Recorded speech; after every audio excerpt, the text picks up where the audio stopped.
Hello, welcome back to this week's College Boy Taisen. Woo! I'm so happy to be here. The only podcast that's considering having Jacob's dad on the episodes. So shout out my dad. You know, he lit himself on fire one time. Damn, how'd that happen? He was pouring gasoline. No, it was lighter fluid, sorry, onto a fire. It was gasoline? He just confirmed to me it was gasoline.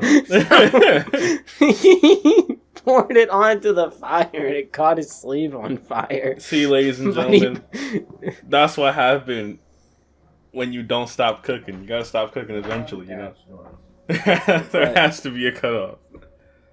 But, as you know, since I'm him, he is the original him, so he's perfectly fine. So shout out him. Himmy Neutron back there. Yeah, he's Hugh Himmy Neutron. That doesn't work. No, it doesn't. I tried my best, alright? Jacob, how's college going? How's your week? Oh, I fucking hate college, man. Me too. I'm getting real. Like, I don't want to be there, man. Every day I'm just like, I get there, I sit down, and I'm like, I'd rather be doing anything else, you know? Mm-hmm. And then it starts dragging, and then I'm like, I wish I was on the podcast. I really do. I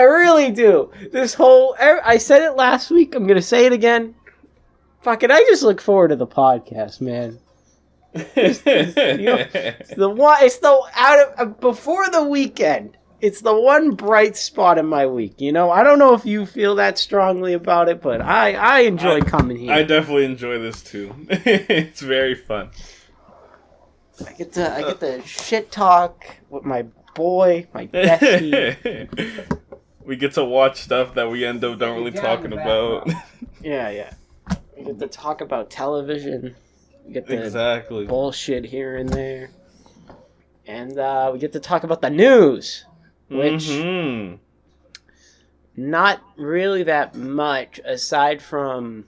I don't know if you want to cover this, but there was the recent infamy regarding the Comrade Kuga manga. Yeah. And the translation issues with it. What are your thoughts? My thought, I'm conflicted. I told this to the homie Dylan, but like basically I'm split down the middle about it because on one hand I want Western media, Western attempts for a writer to actually be good, you know? Yeah. To be something enjoyable and comprehensible, coherent. Especially Kuga. I love Kuga. I fucking love Kuga. You can't mess that up, man.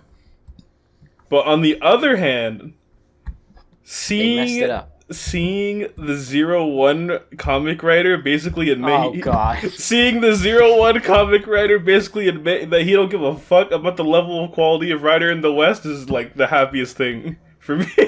That's so funny. Yeah. Yeah, he was getting clowned on by some people, and it's like, damn, this is the motherfucker writing the 0-1 comic? He don't even care. Good for him. I wouldn't care. Exactly. I'd be getting the check. That's why he needs to stay writing. If I was him, I wouldn't care either. But if I was me writing it, I would care. Let's make that. I mean, that is the funny thing, though. I know he's like a writer at times, but like he didn't write the Kuga comic or the Kuga manga, nor did he translate it. No, so he's not really getting paid for going off about it. Yeah, I wouldn't be writing that hard if I wasn't getting paid. I wouldn't be typing up a storm if my name wasn't on the book. See, that's the thing. I think we talked about it last week. Kai Moya, bro. Kai Moya talking all that good shit because he's getting paid. Speaking of that, shout out Russell Curry. Shout out Russell Curry. No, he's so fucking funny. He is great. He's one of my favorite actors for Red Ranger. His TikTok is enjoyable as fuck. Okay. Hold on. Mm-hmm. This is the clip for the Twitter account. Hey guys, here at College Boy Tyson, we're big fans of Power Rangers Dino Fury and the upcoming Power Rangers Cosmic Fury. So, it would be a huge honor if you guys could help boost this post so we could get Russell Curry to come on the podcast, guys. Let's do it! Guys, we need all your help to get the champagne champion himself. Just think about the headlines we could make. Okay? So we could laugh now and cry later. Champion Zoe. Russell Curry is a funny ass dude though. One of my favorite TikToks he made was when Rory D. Travis, Beast Morphers Red, had that post in like a Target or something. I got replaced by Obama, and then he fucking duetted it in like a suit. He was like, you kinda did. I love Russell Curry, bro.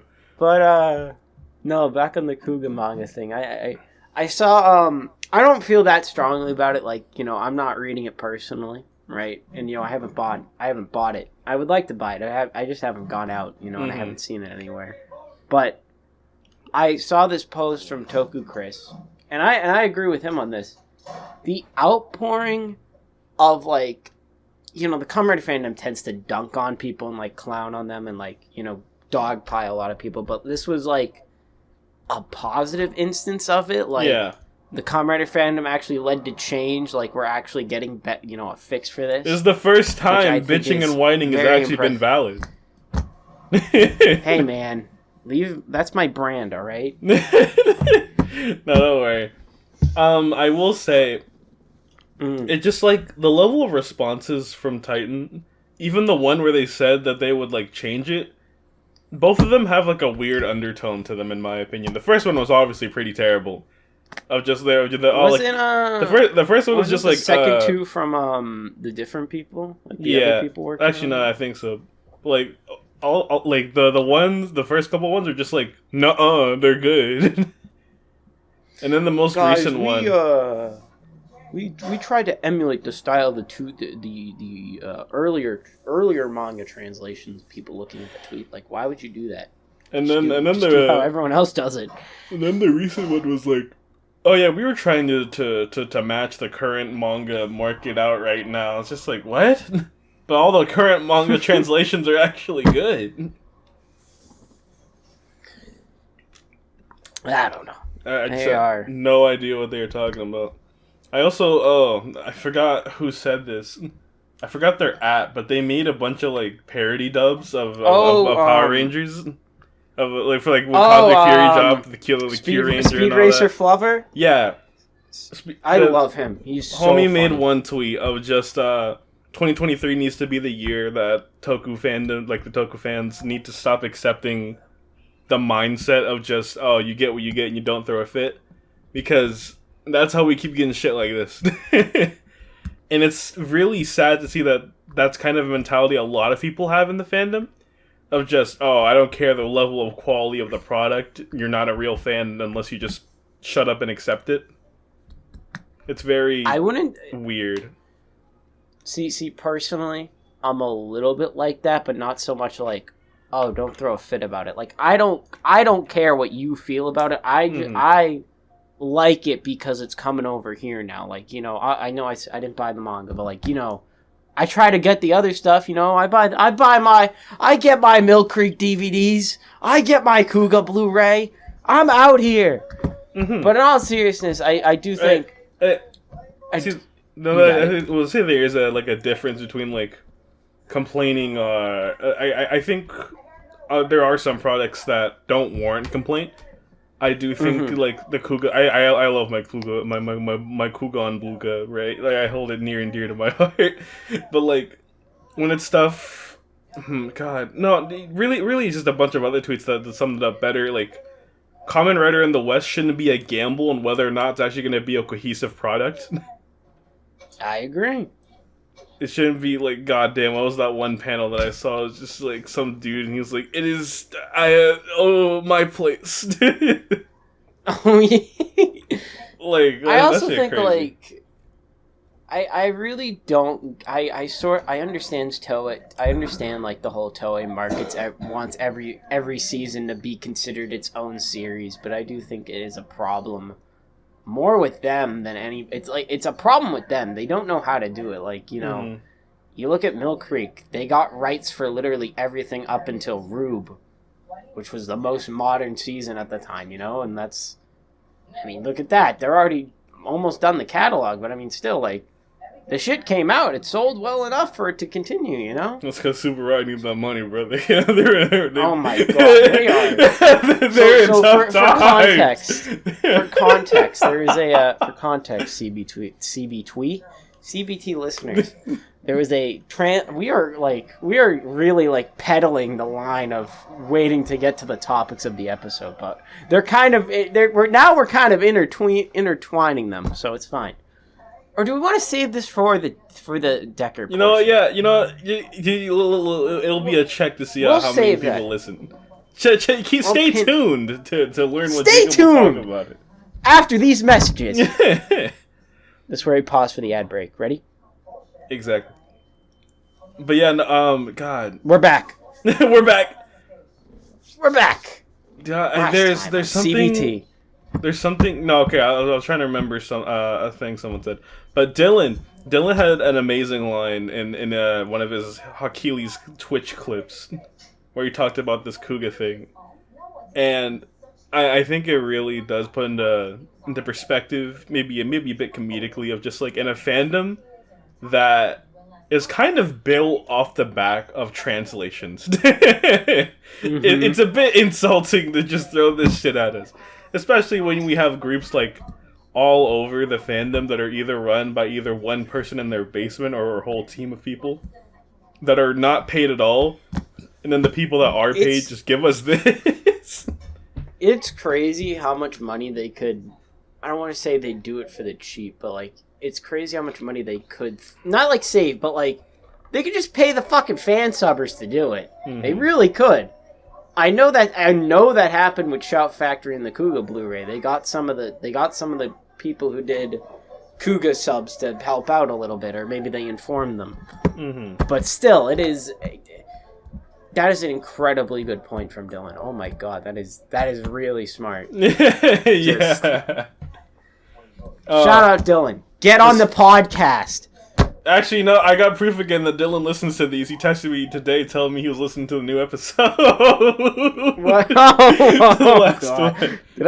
Did I call him out in that one, or was that the Thomas one? I think that was the Thomas one. I don't think you called him out in that one. Sorry, Jake. I called him out in a lot of these. He talked to me about the Gaim point. Because last episode I talked about like main writers fighting in the finale. And I said Gaim, and he was like, no, it was Revice. You're a fake Revice fan. And I was like, that doesn't count. I actually like that. A lot of people don't like the Gaim finale. I actually really like it. Yeah, it's pretty cool. But speaking of what we talked about last week and translations, this week's episode, Kamen Rider Geats, episode 19. 19! We're almost at 20! Wait. By the way, so, flashback moment. I said, I don't remember the episode, but I said we'd talk about Geo in episode 20. We forgot to do that. So, here's me mentioning that we're talking about Geo. So, we talked about it technically. Now, over Quartzer. Jacob, anyways, what did you ask think the question about episode 19? It was... man, I'm kind of over the arc, to be honest with you. Damn, you're really not feeling this one. I don't know. Can they get to the point? I don't know. I really, Ace fanboy over here. Mans is not interested in knowing who the Disaster Star is. I don't give a... I was gonna say I don't give a shit, but that was incredibly rude of me. It's certainly... I don't know. Whenever I play Among Us, I just do my task, man. That's what I'd be. If I was here, I'd be putting my head down. I'd be doing my best to win the Grand Prix. But no, these guys are like, I wonder if K was the Disaster Star. And then K was just over there like flubbering his mouth and like not saying a word. It's like, bro, fight back. I will say, I still very much enjoy the total drama-esque like cut-ins interviews. Yeah, those are fun. I like Kay was at the beginning of the episode. He was like, no, it's not me. No. Also, shout out GemCorp, by the way, for doing that whole little Netflix subtitle thing. I thought that was cute. Yeah, that's great. I thought that was cute. But in all seriousness, it I talked about this episode being boring, but it does seem like we're picking up next week, which I appreciate. I just think I think it's been this specific set of episodes that have been. I don't want to call them boring because I've said I've liked them all, and I do. It's still a good show, still fun. I will say, but I do think we're at the point where it's like, eh. Whenever Geats does feel like it's slowing down in the plot or it's taking a little bit of a pause, something that never, at least I feel something that never really lowers in quality is still the action. The action is it feels very top notch. And it's interesting how many like damaged helmets we've gotten so far, 19 episodes in. I know. I think I don't know if you said this, but somebody else said it's like two. It's like 2 in the first half. It's like a record. Yeah, I very much enjoyed Kayla's moment too. They even had it in the production. The cracked helmet. And I'm really glad they posted a picture of it from the forehead. Yeah, I wonder how that works. So awesome. I love when like they get nonsensical injuries in this show. Yeah. Like, remember that period? And then he de-transforms later, and he's just completely fried.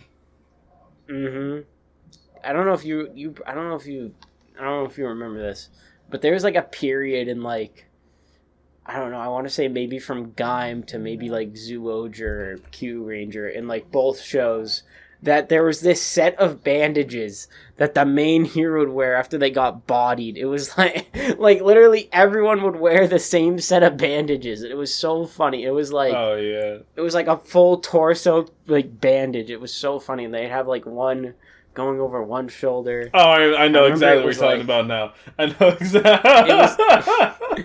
It was like one episode. I remember specifically, like it happened in an episode of Drive. Mock had it, and then I think like a few weeks later in Ninja, Takaharu had the same set of bandages on. Everybody. No, but ninja. The cracked helmet was sick. I'm glad they did that. But Buffa was around. I'm very sad they kind of they let on the whole thing of like, oh, Buffa's death being a mystery for the others. But nope, they just know now, or at least Ace and Kayla knows. I don't know if they're really gonna tell. I don't know if they're gonna tell Neon, but honestly, Neon didn't really know that motherfucker that well, so like Neon ain't doing shit this arc. She's just kind of there. She and the Lobo are just. I think that's basketball. Why everyone in the fandom was like, I think she's the disaster. I really think she is. Part of me also still kind of think it's Ace. A little bit. I don't really think it's Ace. I think it's certainly one of the obviously there's 4 possibilities, but out of the 4, I feel the most strongly about Neon. And then I'd go Ace, and then I'd go Lopo, whatever. Lobo. Bobo. The guy with the yellow afro. Anyway, they got out Daichi, the Nadge-Sparrow. Yeah. He's out. Yeah, screw him. He's like, yeah, this is what human emotion feels like. Dude, what are you talking about? Just leave. Homie really... I love how... he really sold out himself, dude. He was like... He pretended to not remember what Kayla was saying, purposely lying so everyone thinks he's crazy. But, like, if he didn't lie about that, he would have never got caught. He could have been. I love how Ace was like, let me find the line. I thought it was so sick. Oh, here it is. I love how Ace asked him. He's like, casting doubt or gaining trust. What do you think's gonna come out on top? And it just cuts to Kayla screaming. It's like I love Ace so much. It's like, because it's like he's the most chaotic individual. But yet, when it comes down to the moment, he always tries to, like, he It's weird because he always bats for Kayla when you really think about it. Whenever Yeah. Kayla's in like a dire situation, I think that's really sweet. It's either he bats for Kayla or he says something blunt, but that's supposed to be helpful to him regardless. Like in episode 8 where he's like, "Do you want the rest of us to like be bait for doing and get possibly die?" What? I will say, something has crossed my mind that someone, I think I saw a tweet, either in a tweet or in the replies of one of my tweets, that now I'm kind of really thinking that's the case for this arc, and that's I really do feel like the twist might be there is no disaster. They just said that to get all these motherfuckers riled up. Now that would be a twist. I would like that. We lied. We got everyone to just go against each other because y'all believe there is an imposter. An imposter among us, perhaps. Especially since the new game master really seems to be building up on this whole I'm not gonna lie, I don't like him. Man, I didn't like the last guy.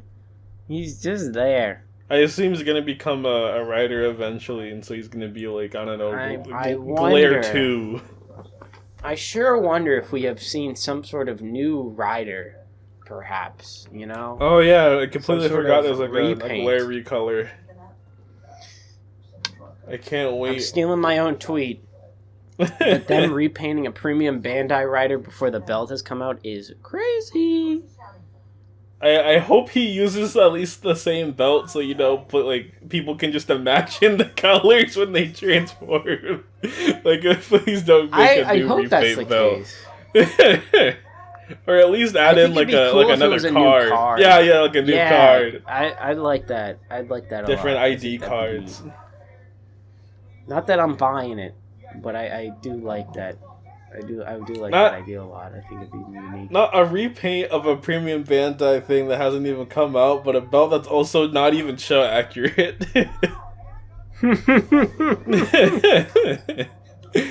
Oh, see this is the Bandai we've been missing the entire first arc. I wonder where these guys have been. We love you, Bandai. Sorry for the quick cut there, guys. We had some technical hiccups, of course.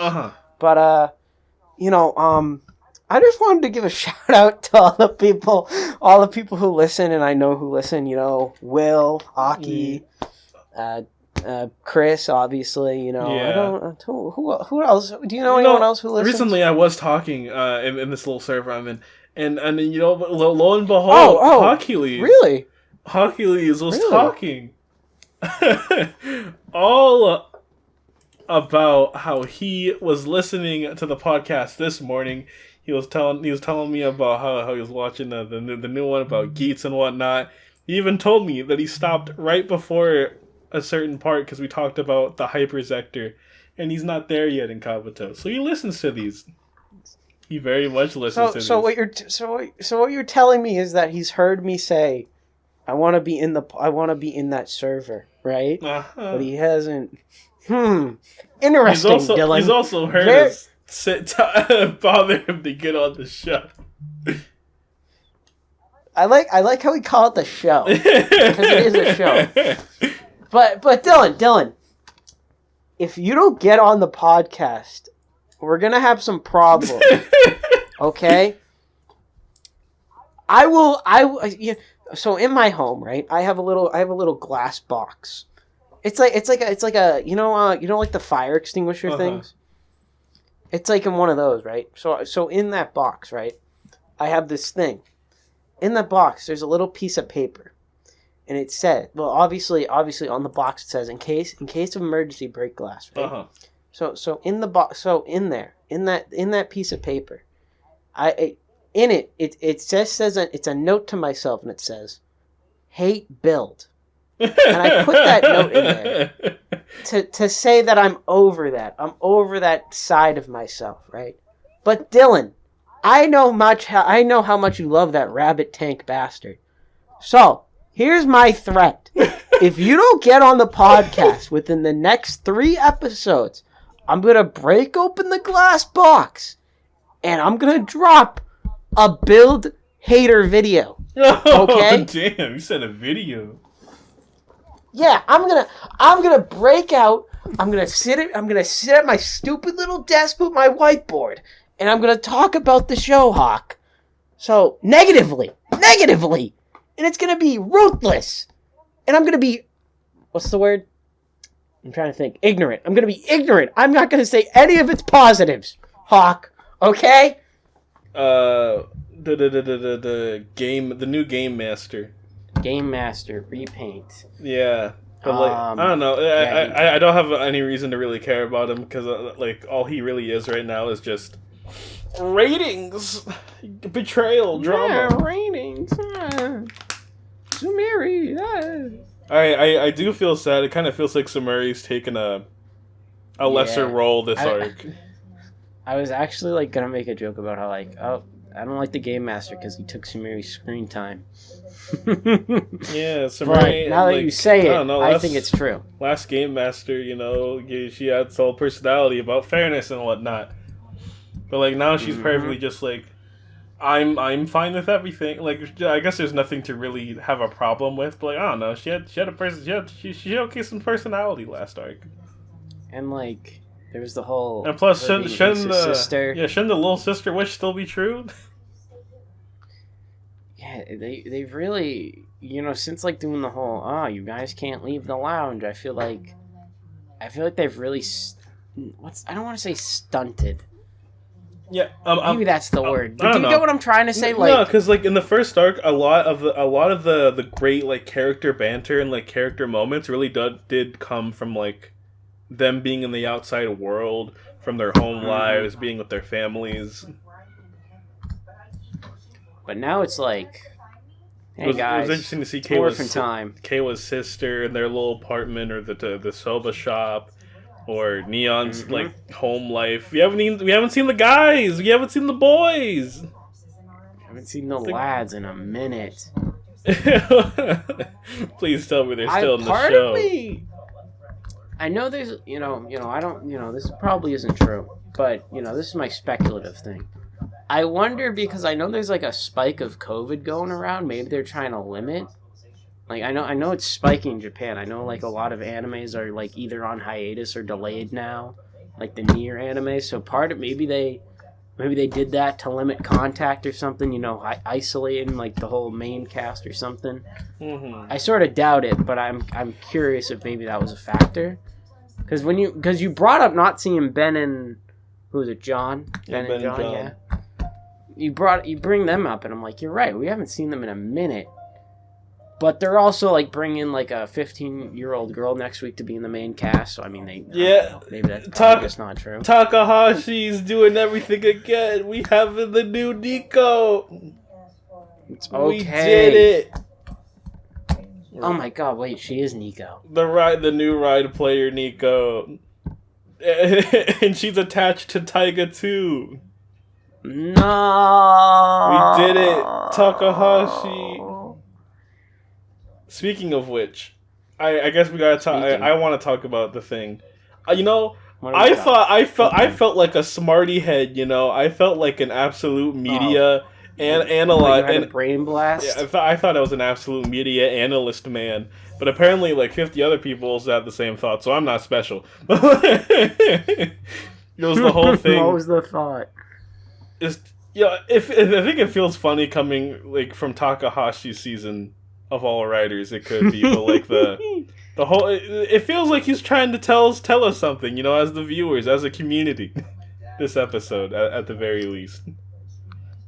But I think where I felt it the most is when the I don't know their name. The dudes that gave Ace the command buckle when it first debuted. Oh, the dude and his secretary. When they just go like dude. When they dropped Buffa's corpse, like when he just dropped his body, and they were like, "No, he has to stay dead. It's for realism." And I was like, "All right, Takahashi." All right, Takahashi. No, that's funny. I do agree with you. He's like, it's a weird like. XP, I guess is the word. Especially like a character death, step and stay dead, whatnot. It feels very. What was there was another one too with like the game master. He was. Oh yeah, he's like, he said something about like, I don't know if this is what you're referring to, but I remember I pointed him his he said something like, well, we have to keep it. There's people who don't like happy endings. We need darkness or whatever. He doesn't actually say the darkness part. I really feel people wouldn't be happy with world peace. I'm really trying to think about like, because I kind of had a little theory like this that I didn't talk about, but like especially with stuff like this, Geats very from the beginning kind of felt like it was going to be about heroism to some extent, specifically when you have the contrast in characters between Ace and Keiwa. Keiwa thinking being selfless is the way. Well, Ace won't do anything unless there's something in store for him. And I'm down for that. I'm down for the message, but I'm interested to seeing on whether or not Takahashi is going to only use that in terms of just telling a story, or if he's going to do that to say a message about the franchise as a whole.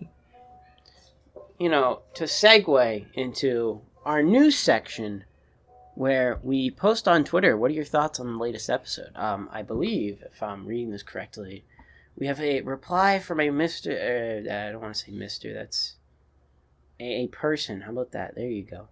Mm-hmm. A person named Buster Bluey, who sort of brought up a similar thing of they believe that Buff's storyline with the realism guy might lead to a meta commentary on toxic Kamen Rider fans, similar to Ultraman Orb, Dark, and Rube. I'm so glad you're the one Rube.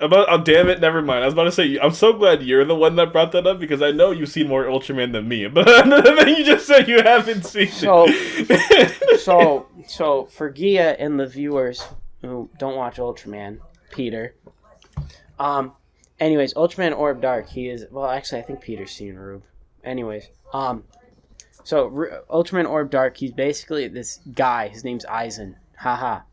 His name's Aizen, and he's like a Ultraman Orb fanboy, but he's also like a fanboy of older Ultraman, but not like, he doesn't go like, oh, I love Ultraman Leo, he shit talks the Rube brothers, and he's like, you guys are too flashy, why are you announcing your attacks, and what have you, like all that kind of like, what, you heroes are too sentimental nowadays, or whatever, all that stuff.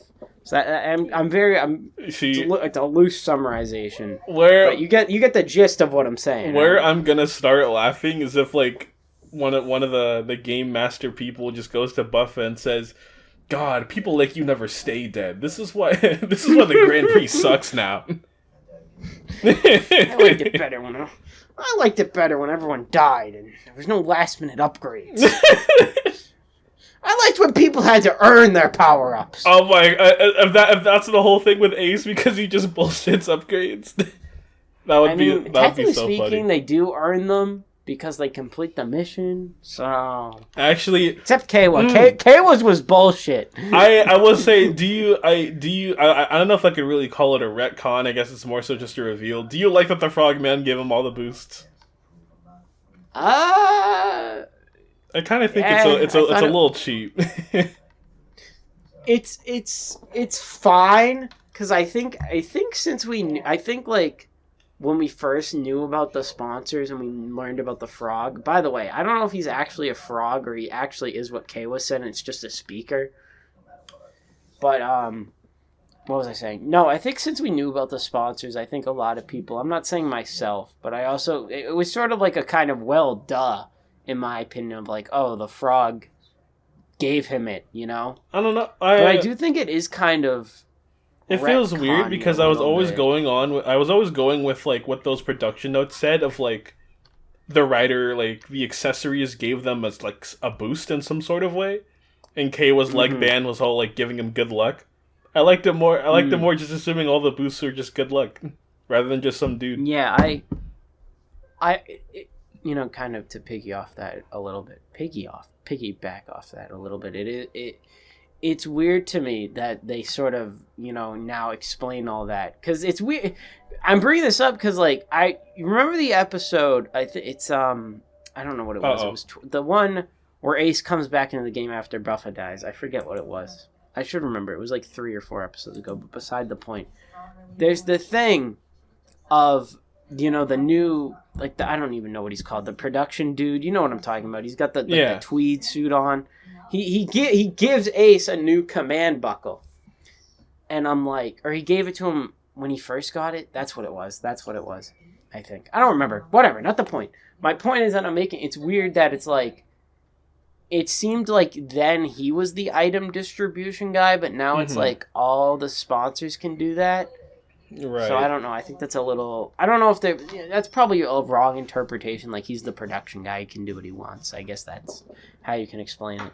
I do think it's a little odd with the whole frog thing, too. Maybe a stronger assumption could be, like, he just decides the item rotation. Like what other characters said. Or just there's only a set couple of items to be in a round. Speaking of which, I'm surprised he's stuck with Power Builder these 2 episodes, Geats. Me too. But also, I like it. I know it's my favorite. It might be a movie thing, but I don't know if that movie's even canon. Where the fuck did he get a small magnum from? He just pulled it out. He was just like, "Don't worry, this round is not over yet," and he just materialized the fucking small magnum buckle. I'm curious if, like, maybe there is, like, an explanation somewhere, but it's just, like, they cut it out, maybe, or something, because, like, all of those buckles are coming in that new Geats box thingy, the little, you know what I'm talking about, the item box. But I do agree with you. It is kind of weird that he just pulls it out, but I also think it's just funny. Yeah, I don't know. Okay, I'm not gonna lie. Anything this guy does is just so funny to me. Like, I love his banter with everybody is so fun. I love the whole thing of like, oh hey, you're up. You want to have a midnight snack? I was about to mention that. They fucking cooking steak. Beef is the best meat, huh? This is what you call a midnight snack? Like, when he's just so casually mentioned. He just so casually mentions, oh yeah, by the way, Buffa's alive. Oh, by the way, they feed the Jamato dead corpses of other riders. Oh my god, you just reminded me. Okay, listen. When I'm watching these shows, I'm not expecting for loud audio suddenly, right? Like any boost in the bass or my speaker or something. You watch it. Wait, you watch them with the headphones on or off? I watch them with the headphones off. But I'm not a headphone guy. But that scene in the Jamato farm where they're like talking about another mutation, and that had like that weird noise with like the eye, and like the sudden eye on the screen, that actually made me jump because it was infinitely louder than the rest of the episode. It was so much louder. The sound design team went crazy. Made me fucking cry a little bit. And then I rewatched it with a friend and it got me again. Let's see. Well, what else have the viewers said? Sorry to like. Oh yeah, I forgot. We're doing questions. I like. We went off of Bluey's question. Exactly. I love Bluey. Let me see. My favorite show. But new time answer. Old guest of the show. Ballin plays. Ballin said, I really like how both the characters as well the viewers aren't told whether Nadge-Sparrow was or wasn't the Disaster. By keeping it completely ambiguous, increases the uncertainty and tension, since you can't reliably assume the Disaster is gone until the end. Yeah, that's true. That's a good point. I thought. Listen. I thought they just said it wasn't. Yeah, me too. Yeah, I thought Frog Dude just straight up said it to Kawa, but I guess that could have been not true. I guess the way they put it was like, oh, there's a chance it wasn't him, I guess. But did they say if they'll announce if they got them or not? I don't. They remember never said. Off the top of my head. Listen, all I know is that Ace at the end of the episode was like, because like when Gene was just like, it might have not been him, and he was like, oh, I know. I thought that was just confirmation that it wasn't him, because Ace just knows everything. Yeah, that's what I thought. But I mean, I'm totally down for the idea that it just was him, and there is not going to be like a weird twist. That would be really funny if like the rest of the arc still has the same amount of tension, and they were like, oh, by the way, he got out in the first round. He sucks. I'm not gonna lie, I'd be okay with that. I guess like I'd be more okay with it because it'd be funny. I think I've established this before, but if something's funny, I'm okay with it. Fair just enough. Think it's fun. Rule of comedy is like, great.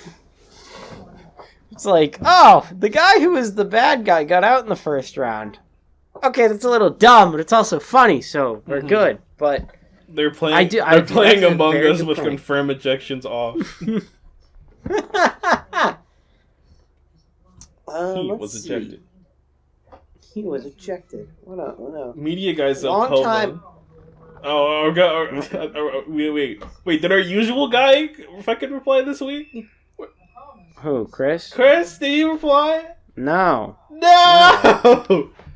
You know, anti-Chris shout-out. Obligatory Chris mention. Chris, are your lips dry right now? Are you listening? I know are your lips dry. Don't lick them now.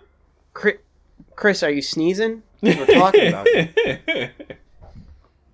I hope you sneeze nice and hard wherever you're at right now. Hope it's over food too. Chris, I hope your pillow isn't cold. No, don't do that to him. You're wishing death upon him, man. Chris, I hope you narrowly step on a Lego. You almost step on it, but you realize last second. I'm gonna go with this guy. Media guy Zokova. He replied last week. The guy? Homie said, my boy Kawa is finally out of his flop era. Now if only Buffa could get out of his losing his humanity era. I got things to say about both of those, actually, now that you reminded me. I think, little joke real quick. Uh-huh. You could use this tweet to describe the podcast. Yeah. Okay. No. It took me a minute to understand what you're trying to say, but I get it now. No, it can go either way. Like I could be out of my flop era, and you could be losing your humanity, or you could be out of your flop era, and I could be losing my humanity. Exactly. You know? No, I get you. I'm not saying which one's true because I think either one works. It can go either way. But how I feel. I'm sorry for ruining that. No, it's okay. It's okay. Buffa, I'm very unclear about what is supposed to be going on with him because it kind of feels like it's different things depending on subgroups and how certain people translate it. And then I looked on the website and then they say something. But like, is the Yamato buckle turning him into one or not? Because like I watched two different versions of the subs, right? I didn't get that. Because in one version of the subs, where Ace has that convo with him at night. The first one I watched, he said, "Oh, so you're not human anymore, or you're a Yamato now," and he was like, "Oh no, I'm still alive." And then the other one, he was like, "Oh, so you're playing for the Yamato now." And so those were like two completely different things with completely different implications. And then the website it says, "Oh, Buffa lost his humanity, or he's choosing to give up his humanity and whatnot." So like, is he turning into a monster? What's going on? I assume like it's a trope in media like, oh, they can slowly turn into a monster, and that's what I feel like is going on here. But like, I don't know, just maybe a more clear answer would be better.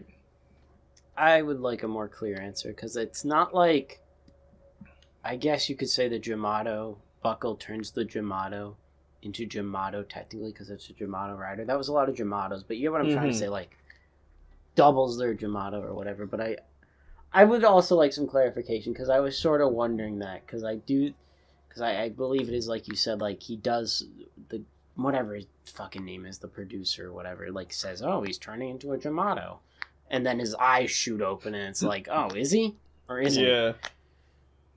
Also, oh my god, a little thing about Buffa.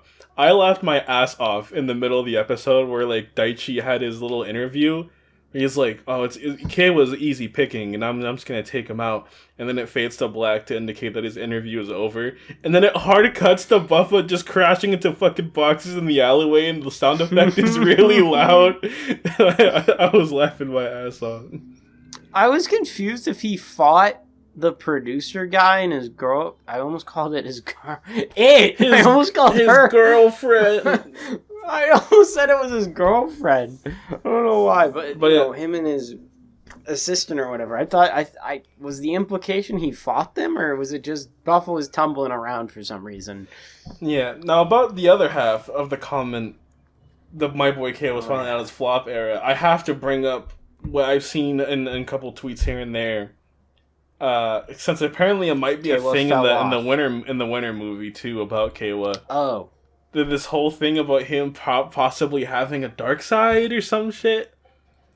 I think that the idea, it's not stupid because, you know, calling people stupid would be mean, but it's kind of stupid. Well, you're not calling people stupid. You're calling the idea stupid. Yeah, I don't think he's gonna be like the next Daichi immediately or the next Michi or whatever the fuck. I just think it's gonna be like, you know, he's gonna finally stop trusting first. He's gonna start trusting last, you know? He's still gonna be like, he's gonna be world peace, Mr. Wants to save the orphans, save all the animals, but he's just gonna, you know, especially after someone like Daichi tried to fuck him over so heavily, I think, you know, he stopped being a little less nice. I think it'd be a more realistic thing to write, rather than just like, to get world peace, I have to fucking stab Ace. I do think, like, if they lean into that more, I'm curious if, like you said, I don't think it's gonna be a Daiji thing at all, you know. Daiji was a completely different dude, you know, but, like, yeah, I could see, like, a Michi thing, or I could even see, like, kind of a Go thing, where it's like he just kind of goes rogue. Goes rogue. He kind of just goes off and does his own shit, you know, kind of like Buffa, I guess, but Buffa's kind of like idling around. He's just doing his, you know, he's obvious, you know, he's getting help from the Jamato next episode. So, I mean, you know, it's not like he's not going to be alone, but I can see totally like a, you know, go like by the end of Drive, I guess you could say, had like an edge to him, for lack of a better word. So I could definitely see Kayla going in that direction. I'm just assuming, or even like, I think Kayla's still going to be the nice person he is at the end of the show, but he's just gonna lose a lot of those nice qualities that people associate him with. Michi. Yeah, he's gonna be all like he's not gonna be like, guys need to work together, this, that, and the fourth. Because now he's been through like 2 rounds of this shit. Now he knows, you know, he has to get his wish made. Yeah, he has to let this shit happen. And he can't be getting that shit done if he keeps, you know, letting other people win. What else we got here? Ooh, I like this one. You might have to bleep this. From Dimitri. The horror is gone. We can celebrate. I don't know if we can say that. That caught me off guard. My fault. I should have warned you. I don't know who the. Well, I guess it's. Yeah, it's Daichi. Yeah. I had to think. I mean, yeah, I guess he's one. I don't know. That's not really how you use that word, but sure. You shouldn't even use the word, I guess. But I mean, you know, it's up to you. You do you, buddy. We have what else? Vex hashtag Sandland sweep. I don't know what Sandland is, but sure, good shout out to them, I guess. I hate sand. They said it's rough. The Kayla sweep is real with 1, 2, 3, 4, 5, 6, 7, 8, 9, 10, 11, 12, like 13 little like crying teary eye emojis. Like this emoji. I guess it is real, you know. He's out of his flop era. He's gonna start trying. I guess he swept. He only threw 1 ball, but sure, he swept. He has like a majority of the approval rating now. He's gonna finally apply himself. Yay! Who else do we? Do I not like KO anymore? Damn, no, he's okay. I don't know. I thought he was his whole like thing this like few episodes, I've just been like, I don't care, dude. Just throw the ball. Recent, no, not really that. Recent guest of the show, Thomas Jujubee, replied, I wanted to bring this one up because I did think it was pretty funny. It is pretty funny. Do you think the Jamato Forest is just a few miles from the city and Buffa took a little stroll to get back? Like, I've been wanting to say this, but that question just reminds me of like when you're playing Minecraft and you're just like you're so far away from your house that you just have to walk. So now I just want to picture a Buffa in like a Minecraft world. Yeah. Oh, I gotta do that. No, it is just funny that he just casually like. He left the forest and just found his way back. Like, is it really just right outside the city? Thomas, I think he took a little stroll. That's why he was so hungry. Aside from the fact that he was dead. Which I assume would make you hungry, I guess. Yeah. It's like a whole like Toei set question of just like how do they just walk over there. I like Quasar. Quasar had a tweet recently about Icky from Revice, where he was just y'all focus too much on the fact that Icky's doesn't have like a conventional like motorcycle like other riders. We are missing out on the fact that no matter where the trouble is going on at the city, he somehow runs over there in like 5 minutes flat. He has a board track star. He's a runner. He's a track star. What is that song? What is that? I don't even know. I just know that lyric. You know what song I'm talking about? We actually got a lot of questions this week. I'm pretty happy about that. Long-time rival, first-time listener, Cranium Dragonis says, TBH, I really liked the new info they gave on Punk Jack. Thought it was a bit weird to give it so late after he's gone. What new info? I didn't catch this. Okay, thank God. I thought everyone was gonna be. I thought you were gonna be like, "Oh yeah, the info was great," and because I read this earlier and I was like, "What new info?" Did you do some Did you do some research, or you don't know either? I don't know. My guess is that maybe I'm gonna live respond to him. Maybe C Dragonis, the homie Dragonis. Maybe he meant the whole thing about with Ace and Keiwa at night eating steak, and they were like, Buffa said he's the only survivor. That means all the other riders are dead. That's the only thing I could possibly think of. Well, I asked him what he means, so maybe we'll get a response. Well, yeah, he has until the entire of these questions and the Decker have. True.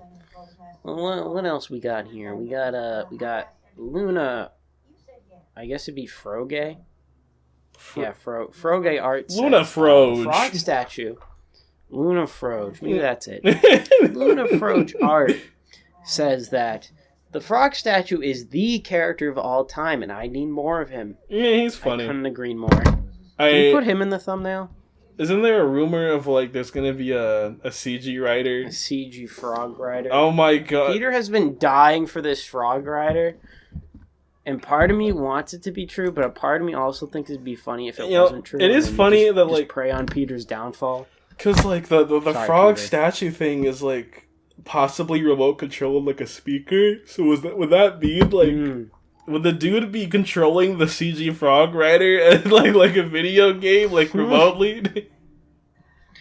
I can't tell if he's actually supposed to be a statue. Or it's just some weird thing they're doing with how it, like the thing works. Because like, Keiwa picks him up. The thing doesn't move, and he literally says, "Is this a speaker?" Yeah. So like, I don't think it's alive. But on the other hand, there's the CG frog thing. So I'm like, I can't tell. They also kind of just made it confusing because it's literally just a statue, but clearly, like, it's supposed to be talking to him. Oh, hey, Chris responded! Finally! Wait, did you text Chris? No, he probably saw the tweet in his timeline. What did Chris say? Let me... From Chris. With a new Nago PFP, ooh. Desire Devil line VA says, I'm liking what they're setting up with Buffa and the plot with the Disaster. The helmet crack was absolute bliss, and I adore the action scenes in this episode. Geats keeps on the Rider season. That took me a while to get through. I will say in Seattle. Peak Rider season. No, I do definitely think it's been a pretty strong hitter for Reiwa so far. My biased ass still loves Saber a little bit more, but it has pretty good opportunity to beat it. As the unbiased ass in this podcast, actually, I'm probably more biased. Give or take. Your favorite Reiwa is Yo, so like. I mean, yeah. No, I do agree. I full-heartedly believe this could be just the best Reiwa season ever. Heck, and I hope it is. But no, I agree with Chris. I like what they're setting up with Buffa. Yeah. Disaster, I could take or leave, but I do agree. I will be fine because the scenes are good. I feel like the beginning of the second arc may be a little slow now, but like it was also a little. It felt a little slow when they started the second arc, or the second round, I guess, back in the first arc too, and then that eventually picked up. So I'm fine with it. It does seem like that next week is going to pick. Whenever I feel like the show is getting slow, it picks back up. Like it grabs my interest again. It takes a little moment to find its footing. It goes out for a little smoke break. It eventually comes back. What else we got here? We got the homie Gleaming Garmore, who had a lot to say. Can I read this one? Can I read the first one? And you can read the rest. Do you share the same sentiment as that first one? No, Chris does. Oh, okay, go ahead. Okay. Gleaming Garmore says in their first tweet, Takahashi, you have to tell me, is Lopo single? To answer that question, I hope not, for all of your sakes. I hope you all never find love. Because love is not necessary. All you need is yourself and hatred. No, here at College Boy Taisen, we don't actually believe that. Jacob, I believe, but I don't. Okay. Whoa! Anyways, hatred. What does the rest say? Oh, rest say? Oh, great co-host. So Garmore, she said, "Good episode for real, though. I love all the scenes we've gotten of Kara running circles around an enemy. The way they mix practical sense and CG animation creates a really kinetic final product. Also, my working theory is that there actually is no disaster. That is just a lie they told the writers to make the show interesting for the people at home. Personally, I wouldn't hate that. I think it would be so fucking funny if Sparrow guy was just like that all the time." Like just a weirdo. I agree with the first tweet, and I actually really like the theory of no disaster. It's just a plot. It's a plot device within the Grand Prix. I think that's really funny. The only thing I think is that kind of dampens the theory. The only thing that I think is kind of disproving the theory is that they purposely put in like a rule at the end of this episode, and usually the rules are serious, or like they're actually real. And they had a whole rule of like, if the disaster is one of the last two people left, they automatically win. In which they didn't even tell that to the players in the show, so that's the only thing making me believe that there is a disaster. But aside from that, I'm completely down with like there being no disaster. Also, I also do agree with the mix of CGI and stuff. I do think Geats hasn't. I don't think Geats has been too atrocious with CGI like some other seasons have been. I think it does its best to try and keep that mix, especially with how Toei's been recently experimenting. We've had Dawn Brothers and whatnot. And I saw this tweet, and it was like, not to cut you off there. No, go ahead. But it was this tweet, and I don't remember who it was from or what it was exactly saying. But someone was going on about how like Toei is like trying to mix up how they're doing like VFX. Like there's not a lot of like the armor snapping onto the Geats stuff anymore, really. We started in this episode, I guess, but a lot of it's like quick flashes. And I don't know. I don't remember the tweet exactly. I wish I could find it now that I'm bringing up. It's like a hazy memory in my head now. But there was some tweet about talking about like the production of this show. Not like it was production stuff, but they were just talking about how they're filming it and such, and I thought it was very interesting. Mm-hmm. But I completely agree. The CG has been very good. The action has been solid every week. I would argue. Yeah. There's not been a single. I think it's very hard to make a bad fight scene. Mm-hmm. I think it is. Especially they very much like to keep in some of the what would you call it, the attributes of certain buckles. They still very much like how Keiwa fights when he uses ninja. It's very entertaining. Mm-hmm. And, you get to see the character's personality shine through the suits a lot. I think that's been very, very well done this whole season. Especially with, I think Lopo has been a real standout in that aspect. Oh, yeah. Her suit acting is almost as good as... Not saying the rest are bad, I don't want to come across like that, but I mean, I think... Geats' suit actor also is someone who really does it for just portraying that cockiness with Ace. Yes. Also, not to mention, we talked about the small Magnum buckle, but like, oh my god, the bullets! Geats is crazy because you'll be like, why the fuck does he have that? And then they make you completely forget about it by having him bounce 2 balls into a goal with fucking bullets. Like, that is awesome. You know what that reminded me of?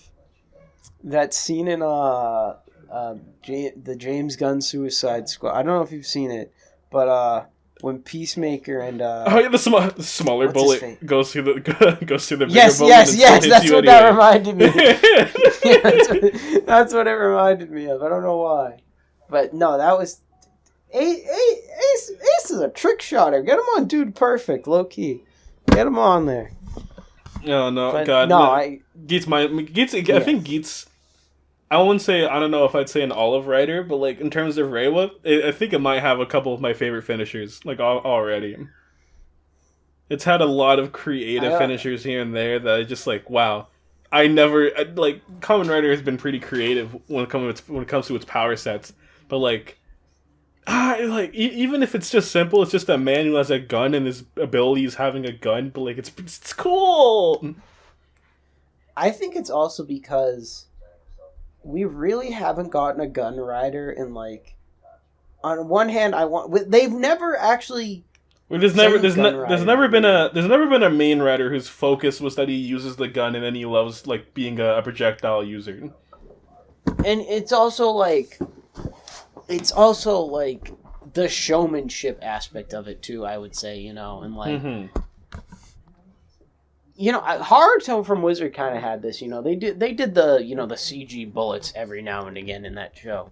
Yeah. But I mean, the way this guy moves with the gun, and like... Oh, yeah. Shout out the suit actor, because like this guy was Daiji's suit actor too, and I mean...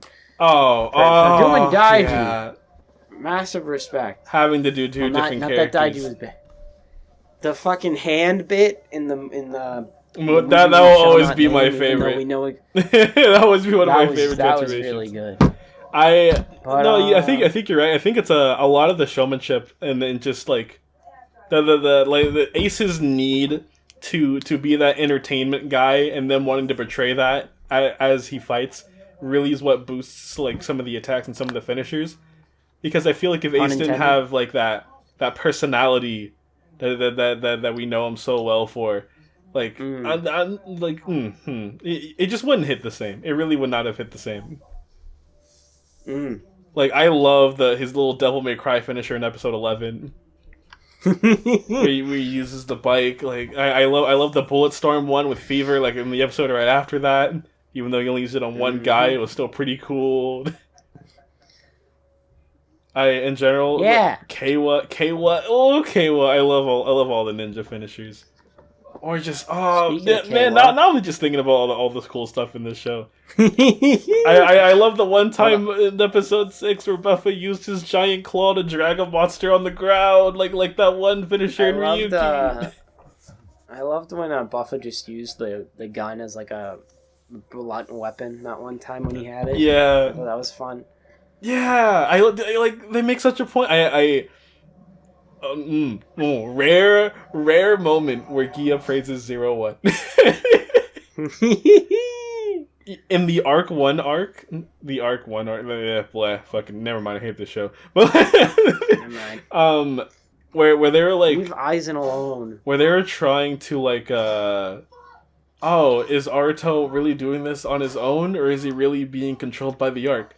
I actually really liked that Thouser was like, no, I matched the data up with my records of fighting 01, and his fighting style is the exact same. I love shit like that, especially in Toku. I like that too. I loved it in the tag team duo game episode where Kayla was like, your Magnum is a long range like buckle. You keep using it close range. I love when they point out little shit like that. It's so great. Speaking of Kayla's gamer instincts, shout out to Janet Cool Games on our final comment, where hold on, let me look, where she says, I'm excited to see Kayla awaken his gamer instincts and win the DGP. I hope he doesn't win. I will say, you know what? Him and world peace. I will say, let's. Do you have any predictions of who's gonna win this round? Aside, like, it's probably just gonna be Ace. But like, I really don't know. Part of me does think we're due for Ace losing, actually, at some point. But I really don't know with the direction we're at right now. I think it's very... because it's like, okay, Buffa is like a rogue force now. Kay was on like a darker path, air quotes. Maybe we could be... Lopo's kind of just there. We could be steering towards the part of the show where like the Grand Prix starts to break a little. Oh boy, and then everyone's going to be like, this is just like every other season. I will say, we're usually... I feel... If this was any other season, I'd be kind of surprised if like... We haven't really gotten any real hints of what the next new form is going to be, really. Because, back last season, I think we were already just getting slapped across the face with fucking Jack Revice. I think... Yeah, I want to say you're right, because I think we got... Because after that, it was Volcano, and then it was Ulteca Demons, and then after that, they started to tease or to do the Jack arc. When was Thundergale? Thundergale was episode 28. I thought... Actually, yeah, it might have been... I think it was no, 38 was Ultimate Revice. Yeah, I think you're right. Was Jack Revice 23? I think it was. I don't remember. It was like 23 or 22. I can't remember off the top. It was around there, but no, you're right. But don't forget too. This is like when you think about the toilet, like how the toys were released. Like Power Builder is the one item I think for January. I could be wrong. That's very interesting. But we're supposed to be getting the. I think it is. I'd have to maybe find the listings, but I think it's the only item out in January, which is interesting because that's explained. Obviously, he's going to use it because it's in the movie, but it also the only thing they have out, so obviously he has to use it. I wouldn't say Toei's like, I don't know, changing their tune a little bit, but like compared to the last couple seasons, it definitely feels like a different marketing tactic than what we're used to.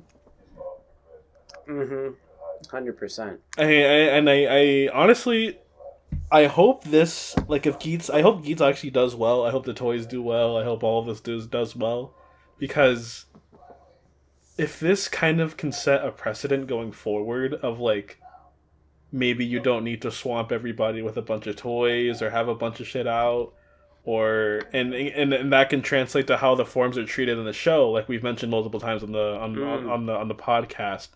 Geats really treats its forms, whether it treats the buckles, any new buckles or any just small buckles, with a very different vibe to how Revice would treat like a new Vice stamp or something like that. And there's almost a reverence. Yeah. With new buckles, I feel. Yeah. Not like a super. Oh my god, new buckle, but like in Revice, like not to shit on Revice. This isn't me shitting on Revice, but it's kind of the same example. Like I love this episode, but you have the live like Daiji finally breaking free of Kagero in like episode 10 or whatever it was. But to do that, Ikki has to use the Brachio Vi stamp, but like it's the unpurified one, but yet he still turns into the Geo-themed genome, which isn't really, the whole, oh my god, it's not really like they're, I guess what I'm trying to say, it's like, they don't really care that it's not it's not the one it's supposed to be. Yeah. So it's like, how it's supposed to really work. Obviously, this franchise is a kid's show, obviously, and it's about selling toys to kids. And I don't want it to say, like, oh, it feels like they're not shoving toys down our throat anymore, and then it feels less like a toy commercial. Because really, Kamen Rider has always been a toy commercial at the beginning of the day. People like to reference stuff like Kuga and Nagito, like early Heisei, early Showa stuff about how they treat toys. But, like, if you really think about it objectively, Kuga had 11 forms. Kuga had a fuck ton of forms. And when you think about it, every one of those forms had a weapon. Even Mighty, because he had the bike. Bro, they sold Ichijo's phone as a toy. You could buy his phone and pretend to be Ichijo. Was that only in the CSM, or did they actually make a toy? I think they made a toy of it originally. I think you could also buy his gun, too. Like this shit was a toy commercial at the end of the day, but if I can, didn't the Goram have like 2 forms? Yeah, there's the original bike, there's the new the upgraded version of that bike, and then there's the Goram going on to the bike. Not to mention the bike can switch colors.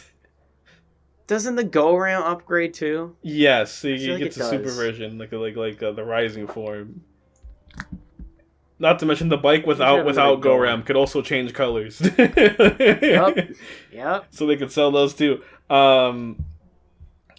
This thing has always been a toy commercial from the beginning, but what matters is how they treat it. And so with these early Heisei shows, some of these early shows, even though they, like, if you look at them objectively, they had a lot of stuff to sell, they had a lot of stuff to shove down your throat, they treated them in a way that actually felt like they cared. And not to say modern writers behind these shows, writers as in like write and then not ride, right, not to say they don't care, and not to say they don't put effort into these shows, but there's definitely something that feels different of just like they're like in Heisei it kind of feels like, oh, they know they have to sell toys, but they truly care about how they integrate those toys into their story. Whereas in something modern, it feels like, okay, we have to shove this in because Bandai wants to sell this. You look at Shout Out 5's 20th anniversary, I believe. Yay! Today. But similar, like there's this big, not like a big thing. I've always thought it was funny, but he's got the phone and he's got the pointer. Yeah. And they showed in the first trailer for the show that they show a shot of him walking in the sunset with the pointer on top of the phone gun. And he never uses that in the show. Wait, that's a thing he can do? Yeah! I never knew that. The pointer on top of the phone. That's awesome. They never... It's only in that one promo. But all the toys can do it. I don't think the new figure art can do it. I think the old one can. But like, talking about the toy thing, like they didn't mention that at all. They literally, that's never done in the show once. But yet, it's still a thing. Yeah. And like, so what's another thing? Oh, that's where I really feel like Geats is really bringing that feels different. Sure, they have toys to sell, but the right Takahashi actually feels like he's getting told to include these things, and he's actually thinking about like, how can I make this in? How could I write this in and have it feel natural, not feel like a random thing to save the day, or this, that, and the fourth of like, a brand new toy. I think Takahashi has done I will compliment Taki. I will. That's my pet name for him. I will compliment Takahashi for this. I think his interweaving of the toys into the shows is very good. You know, I think he very much gets it. Like he always. I think the X8 art. I can agree with that. Even with 01 and X8, like, the level 3 arc in X8 is really fun. Like that gives everyone another focus episode. I think that's really enjoyable. Mm-hmm. You know, the whole thing of like, oh well, we need to team up with Dan Kuroto to make Hyper Muteki, or like, you know, Aruto being like, Izu being like, Aruto, we need all your data from your Progrise keys. You know, that we've been using this entire show to power up Shining Hopper because Dodo knows all your moves. Takahashi is really. He is great at trying to provide a story environment to actually like how would I say this? He either knows how to make the gimmicks matter, or if he doesn't, if they don't really matter, he knows how to write around that too. Mm-hmm. And stuff like we have Geats where the forms don't really matter. And so you kind of see that reflected in the fights of how any rider can really have any buckle at any time. It just matters on like what they get or what the show wants them to use, which is, you know, something everyone does praise about the show. We've barely seen Geats' main form. I will say this. This is why I saw this nitpick on Twitter and I agree with it. It does bug me that they have stopped like putting things on the bottom half.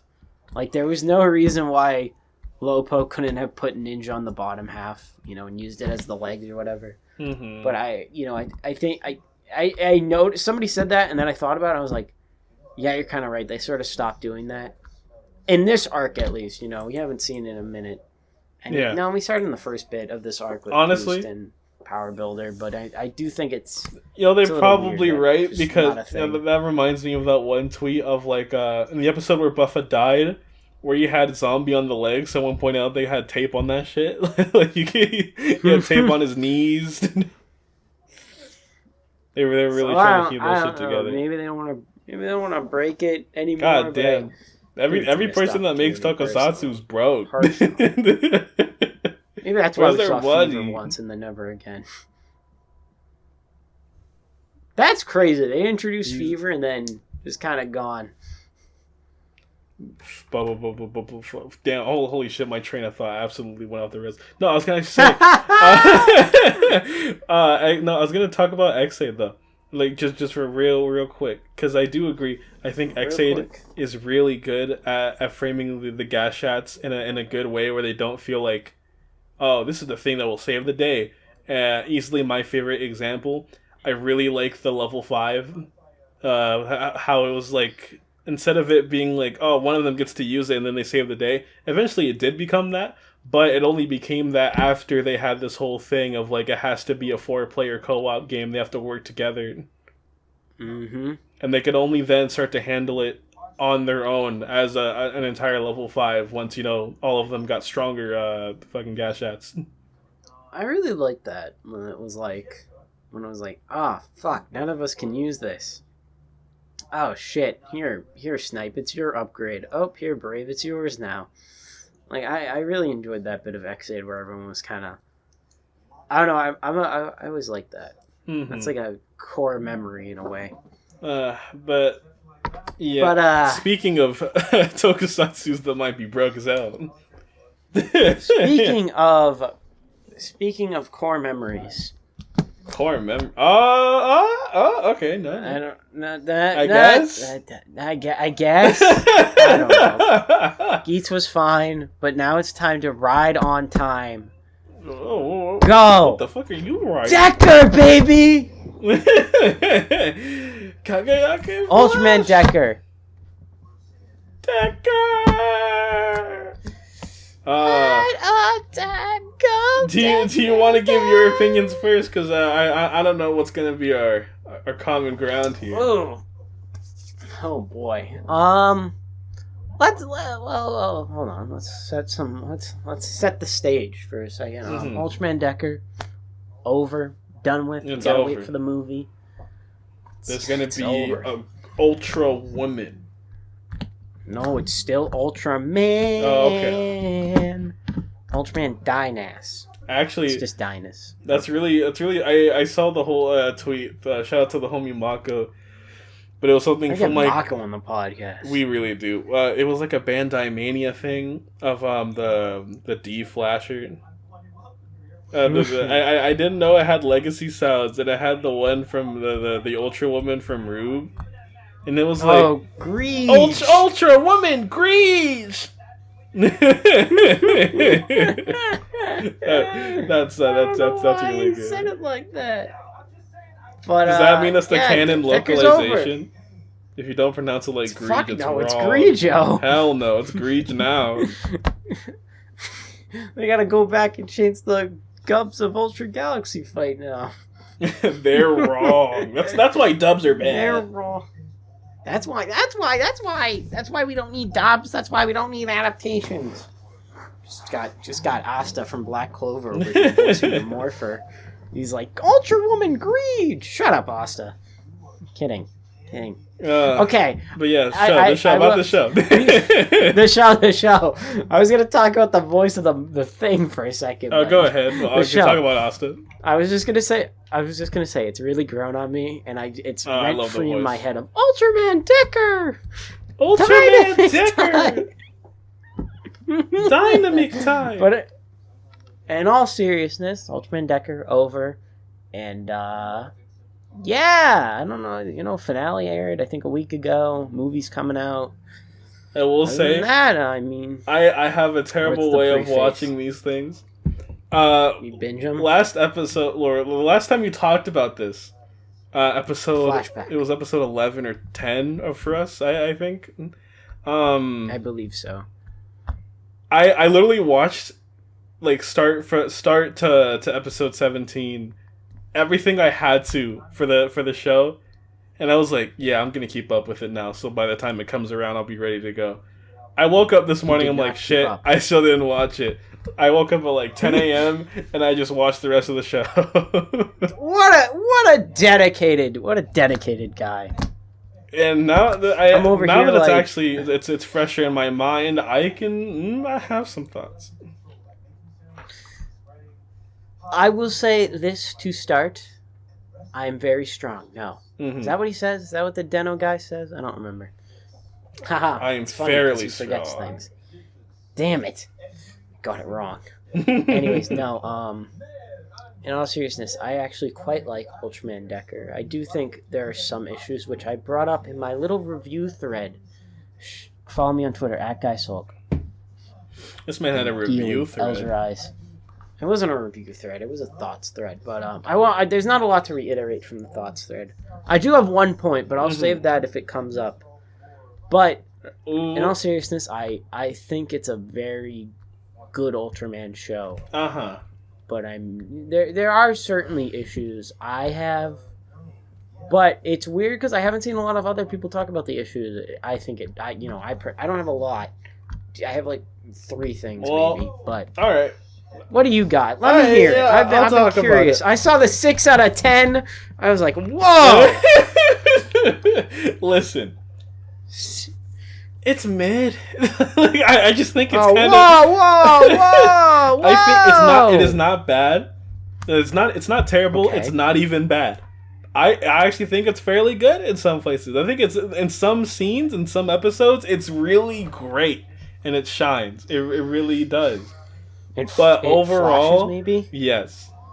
It Kagayake flash. Sorry. I think overall the main plot of the show with like the characters and the story and the villain, I think it's all just pretty mid. Damn. And you know, I'm gonna go out on a limb. I'm gonna go be a little blunt. It's kind of sad that the show's best scenes of... No, I won't say best scenes of character writing, but some of the best scenes in the show belong to the previous protagonist. Yeah! Yeah! Whatever. Me and my homies love Kengo! I didn't know if it was going to be like this for the entire show, but it really was. Whenever Kengo was in the episode or in the plot, the show was just kind of better. That's funny. I love Kengo. He is still an attractive man. He's so funny. He's fine. I love that guy. In his bomber jacket. Man rocks that thing. It's so fire! I need one! I kind of got sad in the finale when they gave him his gut select thing back because the bomber jacket is so much better. I saw him in that gut select outfit. I was like, what the hell, man? Okay. There's you see Kanata and them with the green ones, and you're like, all right, those are cool. But then Kengo shows up with the all black one. That one is hard. It's cold. This is crazy. And he pulls out. He's like, yeah. And then he leaves with his bad bitch. He leaves. He's like, yeah, my girlfriend's like basically a planetary terrorist. I don't care. She's bad. I'm out. He casually shows up, resolves the plot of his own show, and then leaves. And he bags his girlfriend again! Exactly. GOAT! Okay, in all seriousness, I don't want to say I disagree, right? Like, oh, he makes the show better. Because I love Kengo, right? Mm-hmm. But I want to say it's more like a interesting point of view, I guess. I don't want to sound like that's... I don't mean that in a mean way. I could elaborate. But I think that's an interesting way, right? I could elaborate. I'm curious. It's not that just, I think Kengo's a better character, so like I want to see him more of him and then like less of Kanata. Because if that was the case, I would just go watch Trigger. But like... You should. When Kengo is in the show... That, strangely enough, that's when Kanata shines more and has more to do as a protagonist. Because, as mentioned in the previous time we talked about this, and mentioned in the show, it's all over the show, it's kind of part of Kanata's arc. Kanata, he is kind of a bare bones protagonist. In the terms of, like, he has his hothead personality, but he doesn't really have a motivation or goal, really, to reach.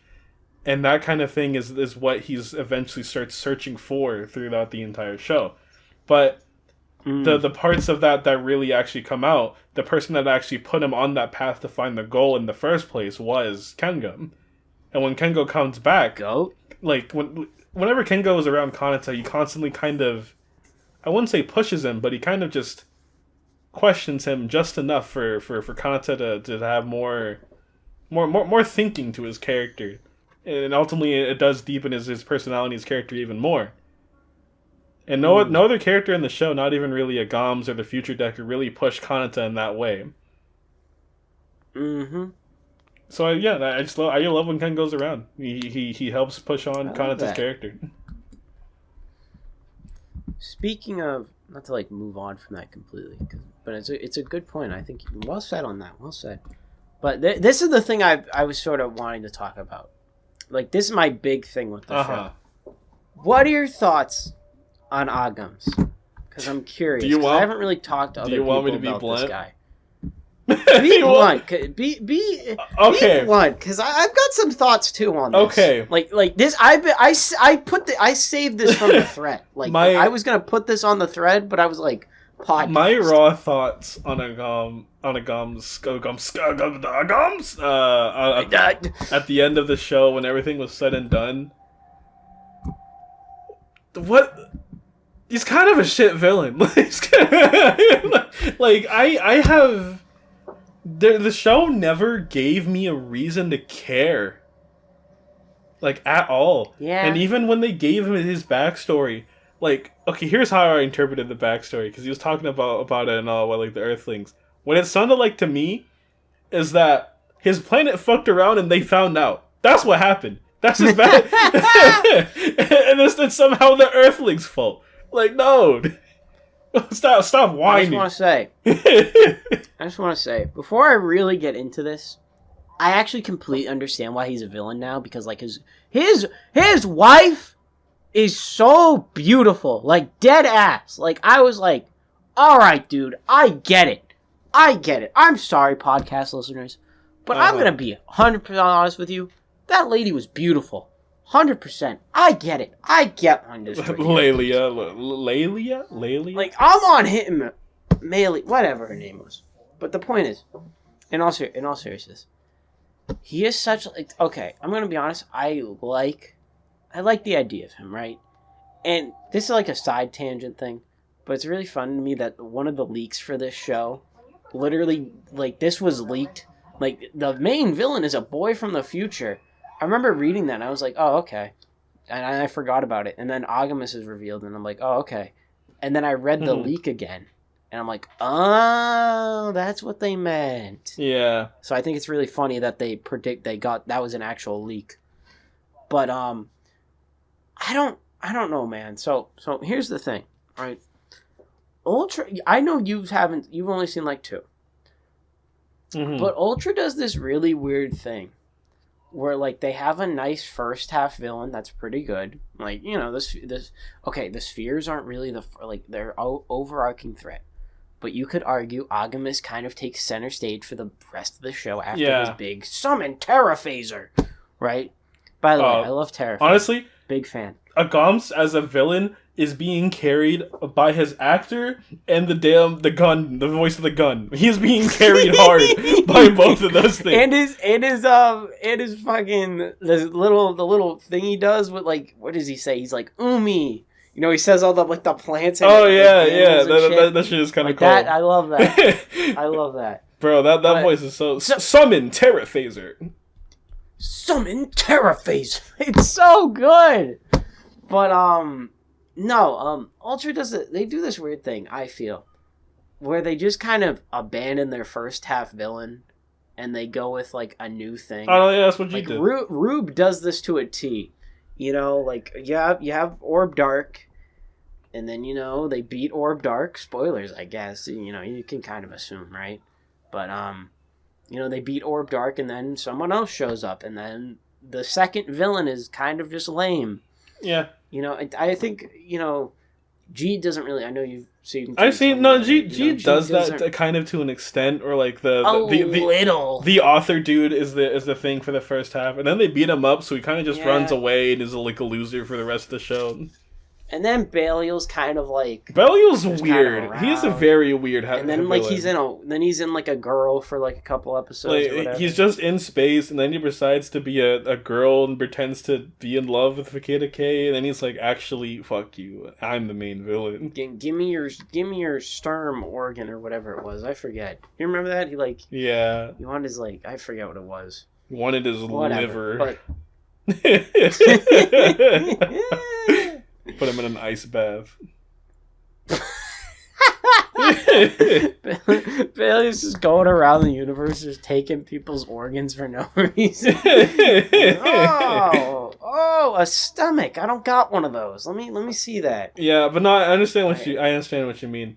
And that thing is kind of weird because, like, if you don't really count the sphere, and I don't count the sphere as, like, villains that, like, they are a villain force, but they're not, like, there's not, like, a person being like, haha, they're a Decker. Force, that's all they are. Yeah. So, like, the first half of the show doesn't really have a villain outside of just fighting the sphere. Which works in its favor, I would say. Yeah. I think it does. It's just, how do I you know what? I'll put everything into one massive thought. This show randomly throws in ideas and just expects the viewer to be like, "Oh, okay." I'm not gonna. Every time something they introduced some shit, I was always just like, "Why?" I don't know. A lot of people really said they liked the whole Future Decker thing and the Agams reveal. I really like Future Decker. Shout out to Thomas Jujubi. I was in his best things of 2022. But another, I think it was Vaughn that said it, actually, Vaughn Cooper. Vaughn Cooper, love Vaughn. If it wasn't him, I don't know, fuck me, I guess. But, so he said his favorite thing about 2022 Tokusatsu was the whole Future Decker thing. And, like, the episode was cool. The moment's really cool. Seeing another guy as Decker with a different suit actor that was honestly way more entertaining than Kanata's suit actor is pretty funny. What the heck? Great. But, like, as a whole, like, I don't know. Me, personally, when I watched it, it was a big ask for this entire show so far to be like, okay, the professor is a traitor somehow. Okay, I understand that. Okay. And, I've seen got that. I've seen Geat. Sometimes, aliens can pretend to be humans, or sometimes aliens just look like humans. Whatever the fuck. I don't care. And so he's a traitor from another planet. Understand. Actually, he is from the future, and he's come back to fuck over the past. Okay? And actually, Fair. Decker's not an Ultraman. Respect. He's a guy. he's a guy. That's Decker that talked to Kanata and talked him from the past and used a time machine to send Ultraman back to the past. So it's him. Remember when you said, "Oh, it's a guy"? Remember that scene from SpongeBob where like it's the lifeguard and he's like, "Holy fish paste! It's a guy! It's a guy!" Yeah, it's just like it's a big ask, and now like it shifts the entire plot from like this whole, oh, we're making the best out of our current situation, and now the entire plot is like, what does the Earth do in the future that's so bad? Which also that plot line is also treated very weirdly, because whenever like Kanata has like a couple episodes where he keeps trying to ask Agams what Earth does, and then once he finally tells him, the answer's not that different from just everything he's been saying. Like every time he asks him, he's just like, "Oh yeah, the humans brought shit into space and fucked us up." And then when he finally tells him the full thing, he's like, "You want to know the full thing? You guys somehow brought the sphere to us and fucked us up." And it's like, how is that any different? You basically just told him what's the change? You brought you and Ultraman Dyna were flying around. The full thing was that we chose to help Earth, and then we ended up getting fucked over. It's like, okay, and then Kanata acts like it's like the biggest reveal, and he can't go on, and he can't even turn into Decker, and blah blah. Also, I'm mentioning other Tokutubers a bunch, but like Hakilis, I got to host the award for the best moment of the year.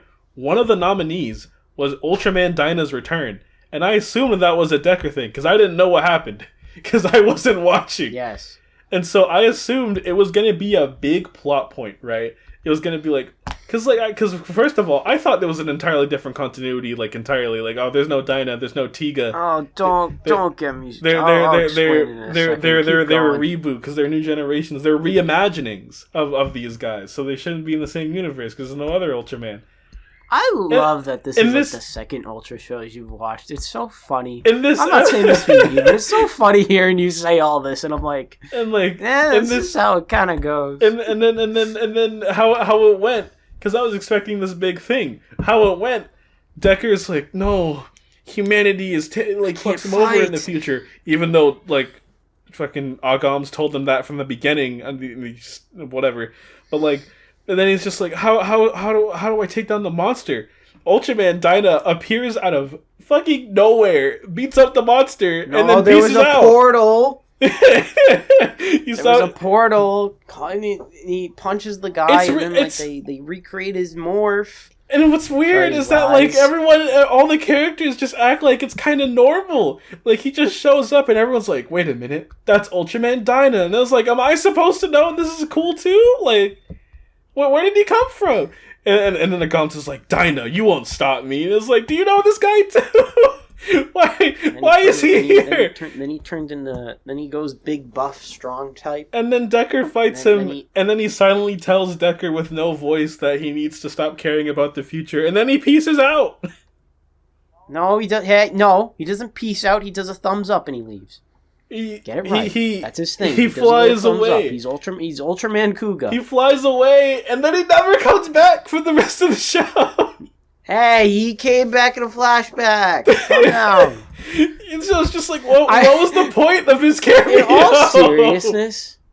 In all seriousness, Ultraman Dyna's appearance in this show is incredibly disappointing. And I know I'm going to sound really stupid for a second, but like, as someone who didn't really even like Dyna, Dyna was like 52 episodes. I sat through that whole thing. There's a lot of nothing, let me tell you. And Ultraman fans, I don't care. Dyna was boring. Tiga was boring. Okay, they don't do anything for 50 fucking episodes. Screw you guys. Damn. But anyways, But I mean, Tiga actually has plot. Dinah has fucking nothing. It is infuriating to me. Talk to him. But also, I actually really like Dinah's host. What's his name? It's Shin Asuka. I think, his actor is really energetic. He cares about his role a lot. I really like him. But man, this was a terrible fucking return. Like, he doesn't say shit. He plays BGM. Whoa! Sorry, some of us want to hear "Whoa, whoa, Dinah," and it's like, I actually really like a lot of Dinah's music, which is why I'm very upset, because the ending is beautiful. You should listen to that. It's I forget what it's called, but I don't know. They did this with Trigger. Spoilers, I guess. I don't know. Tiga just randomly shows up too. Okay. Tiga shows up, but it's different. Okay, here's the thing. Here's the difference, though. Tiga didn't pop out of like a portal or anything, literally. Trigger's fighting this huge like villain from Tiga or whatever, right? And then oh god, I forget what the rest of it is, but it's like you know Yuna, the girl who from the Trigger episode, she like her hair turns white or whatever. Yeah. It's like her dad is from a different dimension, from Tiga's dimension. Right? It's a whole thing. And whatever, the point is, he summons Tiga through like this energy of light. It's not like Tiga shows up, but it's not like, oh, it's actually supposed to be Tiga. It's like it's a Tiga. I don't know how it works, but it's weird. I don't know. The point is, it's not supposed to be It's not supposed to be Daigo, who's Tiga. The names are confusing. My point is with this. Also, I didn't understand Dinah's, like, I didn't know if Dinah had lore, too, because they were just like, oh, Dinah's just another Ultra in the future that still fights alongside Decker, and I was like, what? People consider this, like, a huge spoiler for Dinah. I don't know if you want to know it, but I feel like I need to tell you it. It's not, like, a big deal. Does he go to the future at the end of the show? Okay, so he gets sucked into a black hole, right? At the end of the show. And the whole thing now is that Asuka, for some reason, can't go back to his universe, I guess. I think he does at some point. I don't remember. But, like, he just kind of world hops. So I think the implication is that he world hopped to Decker's world in the future, which is why he's there. I think that's what they're implying. That's what I'm glad. That's how I view it. I'm glad to know that, and also that it happened in Trigger too, because when Decker also just gave him the cards for Decker and for Dinah and Tegan, I was like, wait, words. Tiga exists here too, and he just slashes them, and he's like, oh yeah, and the sword's like, yeah, Ultraman Dinah, Ultraman Tiga. Legend, Spirium, whatever. I forget what it says. Well, so now this show has confirmed in my head. My theory on Ultraman as a franchise. Ultraman, more than Rider and Sentai, is the franchise that loves to just fucking make up words, and some of these finishers. Man, I love my Soulgent. That's exactly like it's what it no. Soulgent sounds like a brand of toothpaste. Also, like stock footage with Kanata using the sword, bro. Could they not have taken, like, it is really funny, so I'm glad they have it, but, like, could they have taken another one where, like, he doesn't have, like, the meanest stank face I've ever seen in my fucking life? Like, he is...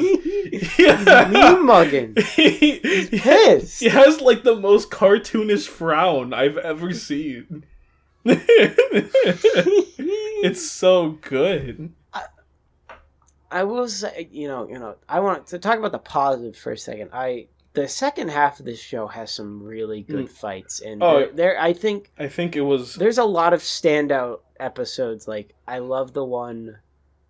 I'm kind of going all over the place for a second, but I love the one in the Agamis sort of section where it's like, well, I love these two. I love the one where it's him and the captain talking in the room, and you got Ryumon literally staring down of him, like from a scope. I love that one. That one is such a good episode. I think the trigger return. That one's really good. I love that one. The homie Mako. On the moon. I think it's the homie Mako that said something like, despite their budget being like $20 in a dream, Tsuburaya has really good methods to hide that and make it seem like it's really high quality. Because, like, thinking about the whole, like, they're on like a really low budget right now. While I was watching like the last 6 episodes or last 7 episodes, you don't really feel it. You honestly really don't feel it. Because they do their best to what they got with the effects they have, and it's very enjoyable. Hell, I thought some of the effects here are kind of better than some of Toei's. I think... Oh, do you want to talk about the budget thing, or do you want to keep going on this? I will say... but I was going to talk about the thing we were supposed to talk about. The positives? At the beginning. Go ahead. Do that. So if you have been listening, if you remember let me look. Maybe an hour or so ago. God. so there was this interview that came out for Decker, and it was basically, I don't know who it was. It might have been the producer or somebody or one of the directors, but basically they came out and said, yeah, we're kind of broke, so, but we still wanted to have the attack team and the plane and the such. So we thought it'd be best if we just made a Trigger sequel. But the thing is, they weren't told to make a Trigger sequel. So when you really, Tiga Dyna Ghia, TGG trilogy, you have Trigger and Decker. And it's like, okay, so you weren't going to go through with the whole thing? You were just going to do Trigger and that was it? You were just going to have...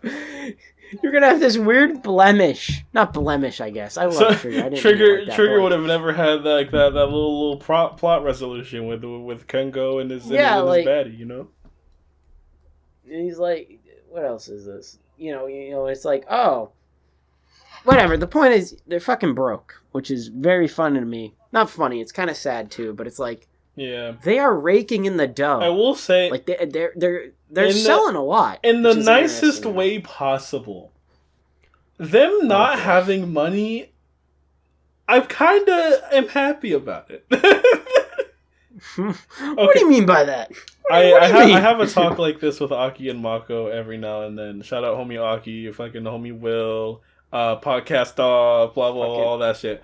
Like, blah blah blah blah. Basically, because Aki does think that Ultraman would be better if they went back to 50 episodes. Here's the thing. I don't want to watch that. That's what I've seen Geats like 3 times. And that's because it's 25 episodes, and I'm also very glad that this was 25 episodes. And I know that a big reason that these seasons and shows are short now is because they literally cannot afford to make more episodes. But I don't know, I like it. It makes them more consumable. I think more often than not, they can tell a coherent story in 25 episodes. Yeah. Does that mean it's good? Well, sometimes you will have weird loose plots here and there, but they always have like a movie too, just like Writer. They always have a movie for the show. I think more often than not, in terms of the new gen stuff, don't get me started on 50 episode Tiga and Dyna, and I haven't even touched the 65 episodes of Cosmos. We'll see how that goes. 65? Oh, yeah, I'm never watching that shit. 65. And, and Ghia, there's 2 more movies. I already watched the first movie. There's 2 more. Oh, God. Oh, boy. And then you got Ghia, which I haven't touched yet, but I'm sure Ghaia's 50-something. No, I touched Ghia. I watched 4 episodes. But my point is, I think for what Ultraman is trying to be now, especially with the global push in mind, I'm coming from that perspective in this. I think 25 is really a good amount, and I think it works. On top of that, they always get a movie. The Ultra can come back in the Ultra Galaxy fights or what have you, and they always come back in the next season anyway, so I think it works. Yeah. I think it's fine. Also, when the budget actually comes to the suits, the fights, the weapons, I still think they're also pretty good there too. You don't really notice the budgetary constraints, I've noticed. Mm-hmm. I mean, obviously I haven't noticed, but I just found out they're kind of shit broke again or whatever it is. Yeah. but it's interesting, I guess. I don't know. It's hard to word that. It's okay. Or talk about it. Hopefully, all the earnings of Shin Ultraman can give them something. Yeah, maybe their fucking pachinko machines will finally come through, and Bandai. Maybe now that they're not wasting any more money on Netflix Ultraman because that shit's about to end, they can have a little bit more money. Ultraman. Yeah. But what else? I will say, I'm trying to think. God, it's I do want to talk about positives about this show, but like a lot of my drop. What do you? I'm thinking about a lot of problems instead. Oh boy. I will say. Well, give me the rundown. Give me the problem rundown. I will say I was actually going to try to bring out something positive, but I'll do that. Hater arc time. Let's go. No. I'm here's the thing. I get to hear your problems, and then as kind of Pop's collar pushes up glasses, combs hair, Ultraman expert on the podcast, I will try to maybe alleviate your problems or I see help. I will say I'm like your ultra therapist. One of my problems is that I said it before the last time we talked about this. The first couple episodes of the show really does feel like they're lagging a bit after episode 2. And then it feels like things kind of slow down at episode 2, and then they pick back up for the trigger episode, and then it keeps going for a while, and then it gets really fast during the whole future thing, and then after that it immediately kind of slows down. I feel like this show's pacing is really weird. Like it feels really, I don't know if I'd say bare bones or empty. But like after the actual like future reveal, and then the whole Guts Select and TPU find out that Agams is like a traitor and everything, Agams doesn't really do anything for a while until like a couple episodes after. Yeah. He kind of just like sits around and he's like, "Fuck you, Decker. I hate you, Kanata. The beings of light. Summon Terra Phaser." And then it's really weird. They just have these ideas, like they slow down and they speed up. But I guess that's the thing. They always slow down eventually, and I never really liked the slowdown. Like, I was so confused on what the fuck the purpose of Yapul was. He shows up to be like, "I'll help you, Agams." Yapul is like the ultimate Ultraman hater. Like he is like he hates them. He pulls up and he'd be like, "I'll help you, Agams," and he's like, "Okay." Fucking just takes Decker to the moon, and then he just gets eaten by the sphere, and he's gone. And he I actually really like that a real. I like that episode for the Kengo and Kanata stuff, but I don't know. Yapul's just weird. I wasn't thinking about him afterwards. It's just the show just doesn't normally look like that. The show just slows down a lot during bits and pieces. I got a comment on one of my posts about it from Baggy, and they basically said the entire main plot of the show could be summed up in the last 3 to 5 episodes, and I kind of do feel like that's really true. Yeah. A lot of episodes do feel like they're tacked on just to be there. I will say a lot of them do feel like good character moments here and there. But like overall, some of these episodes I feel like I could have gone without. I love Kirino. Is that her name? Kirino? Is that the girl? Not the girl commander, the other girl. Yeah. Yeah. The one we couldn't remember her name in the first one. Yeah. What episode was it? The Lord Ragan? The one, it was like episode 20 where they went to this village and there's like a sea monster and like a 70-year-old lady. Oh yeah. When I wasn't watching the show, I thought, because like from the episode title it was like, oh, Lord Ragon. I thought it was supposed to be like the introduction of a new main villain from the Sphere or something. His name was Lord Ragon. I was like, oh my god, what's going on? It's just a filler episode where they fight some sea monster. Well, I guess I don't know if I call it filler, but like they do something that's not fighting Agams. So when you have 25, not like I'm arguing with you on this, but when you have 25 episodes, can you really have filler? Yeah, I feel like I counted it as filler. I feel like if I was in that position, I wouldn't be writing stuff like that. But what do I know? I don't know. If I don't write. I just counted it. I don't write Power Ranger seasons. Mm-hmm. I counted it as filler in my head because they weren't doing something to fight against the sphere, and they weren't doing something to find the Gumps, so they were just fucking around. Fair enough. But like it's just I don't know. And what's weird is that you have these episodes like Lord Ragon and stuff, but like they don't use it as well as I think they could. By the end of the show, like the characters are all friends, but like after a certain point, they stopped having these big moments of like the characters actually interacting, and like having this dynamic that actually is really enjoyable when it is present. That dynamic? Yeah. Dynamic type? I don't know, because I just feel like even the main three, Kirino, Kanata, and Ryumon, they don't interact as much as I thought they would.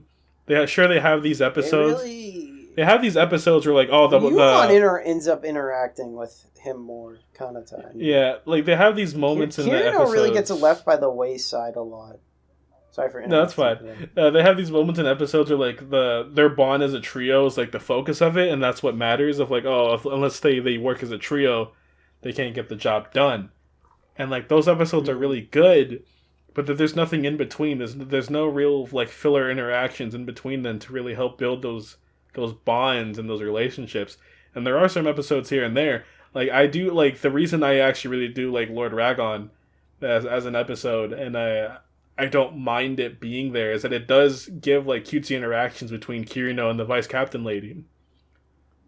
That's also why I like that one arc where they think the chief of the group like was actually a criminal or something. It wasn't as crazy. Like he did something and like they're like, oh, we're gonna revoke your team and stuff, and then Ryumon was actually like, oh, I'm the kid you saved. Yeah, I'm the kid you saved. Like I really like that arc. It's cute. It's fun. Yeah. They gave a lot, but like I don't know. As a team, I don't care about these guys as a team. That's fair. I think. See. This is the weird. Not like I disagree with your complaints, but when a lot of people, right, after watching Trigger and then watching this, a lot of people really like this. You know, I like Trigger, but I think this is a better show than Trigger, to be 100% blunt with you. Mm-hmm. But I think, you know, I'm not trying to tell you to watch Trigger. That's not what the point of what I'm saying is. But I do think, like, a lot of this, people's opinion about this show, not that I'm hating. I want to make that 100% clear. I know we have thousands of Ultraman fans in the podcast. But, you know, I think a lot of people's opinions on this show, and this is why I think your whole it's mid thing is interesting, because it's like, everyone else loves this show. But I think I'm really beating around the bush. Yeah, no. I think a lot of that comes from everyone hating Trigger, you know? And then they get this show, which is, honestly, I do agree, it is a breath of fresh air. I love a lot about it. But, I mean, yeah, you know, coming from your stance, I haven't seen Trigger. Yep. Haven't seen Trigger, what have you? I mean, I think it is a reasonable thing to go, yeah, it's all right. You know, I think that's perfectly reasonable. And it's also like, okay, that's the perspective of a guy who's seen one season and, you know, like, hasn't seen this previous season, hasn't even seen the season it's referencing, you know? Mm-hmm. I think that's super interesting. I think it makes you cool. Yeah, thank you, really ruined that whole point there. No problem, buddy. Well, I don't know. It's of course. It's hard to talk about. I have a big and like a big complaint, but also a comedic one. Give me both. Whatever you prefer to lay on me first. No, it's about the same thing, because this game, it can be taken as kind of funny. Why did it take him that fucking long to learn he was Ultraman? They learned it like the second to last episode. Like, okay, that's just a trope. It's just how it goes. I know, but there's moments where that really angers me of how they don't find out he's Ultraman. And which one bothers me the most? I forgot what monster they were fighting, but it was one where like they're literally standing next to each other, and then the monster goes to swing Ryumon and Kirino. Oh yeah! Mind you, Kanata is like standing like 4 feet away from them, and then he's like, "Look out, Kakeyake Flash, Decker!" And then they, like just because they're shielding their eyes, they didn't hear any of that. They didn't hear it. They didn't see it. They didn't even see the flash of light. But they're like, "Oh my God, Decker's here!" And they don't even question why Kanata, who was right next to them, is gone, like miles away, not to be seen. I love the one. I think it was in the first batch of episodes you watched. I guess we watched whatever the first half, I guess. But I love the one where it's like Kanata gets thrown into the sky. He turns into Decker, and then he's like, "Oh yeah, Ultraman Decker saved me. He put me down on the ground far away. That's why it took me so long to get back." Mm-hmm. Like, dude is just making. It's funny. And then, and then there's the one in the infirmary, like the infirmary one with the Trigger episode, where Hanajiro was like, "No, he's in the infirmary. You can't go see him." and then Ryu, like, what pisses me off is that Ryumon, when he finds out, he's like, "Wait a minute. That time he was gone from the infirmary, and Ultraman Decker was also gone. And then when Ultraman Decker came back, Kanata also came back." Like, you didn't realize that after, like immediately after it happened? Kanata was hurt in the same place as Ultraman Decker. Wow, genius. Great work. Moron. And he's supposed to be the one that figures shit out. He's supposed to be the new captain of Event Select. Yeah, fucking idiot. And then I do like that moment where they find out, but it's solely because like they read the file of Ryumon's plan and they're like, "Wait a minute, this says Kengo is triggered," and Kengo's just like, "Oh man, sorry." I thought that was so funny. Like they're like, "Wait, why?" They're like, "Gotcha, ha ha, he's triggered." Like, yeah. Okay. I love how then he goes, "Smile, smile." Like, shut up. He's a lovable idiot. He's a little fucking dumbass. Him. Oh, look at me. I got him and the bad bitch he pulled by being a giant of light. When will it be my turn? I will say, I hope I didn't have to watch Trigger to learn this entire thing that was going on at the end. When the mother sphere was like pulling some shit out of the earth, and they're like, "Wait a minute, it's the Eternity Core. Everybody knows about the Eternity Core." And I was like, "What?" That's from Trigger. Don't worry about it. I was so confused. It's just a big ball of energy type thing. No big deal. And then Trigger's don't like, ask Ultraman about the accent. Trigger. God, that what are Trigger? Eternity. That was actually really that good. voice is so great. Boot up. I love that. I love that. I need to get one of those. God, it's so funny. Ironically enough, this show made me want to watch Trigger. Yes! Kengo Yes! just seems like such a fun dude. I need that gif of M. Bison, where he's looking at the Yes! phone and he's like, "Yes! Yeah!" But yeah, also, this show has a weird podcast thing. Listeners are going to be like, "What are you guys talking about?" The show has a weird thing where the end of the end of an episode could be a cliffhanger, right? And then the beginning of the beginning of the next episode is like skips after that scene to show what happened afterwards. And then they like flash back to what happened. Like this could just be attributed to what I said earlier about the pacing, but like I don't know. The show just kind of fumbles around a lot, and it doesn't like sometimes it feels like it doesn't really know what they want to focus on or what's important, and it's weird.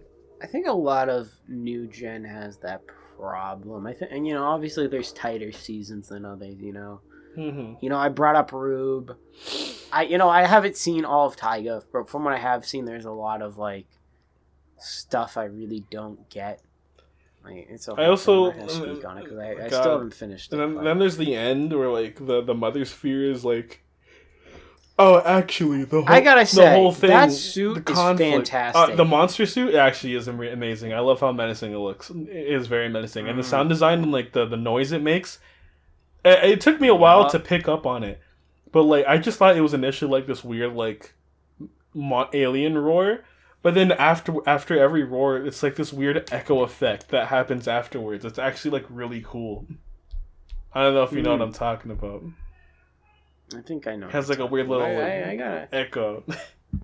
There's like a twing or whatever. Yeah, I got you.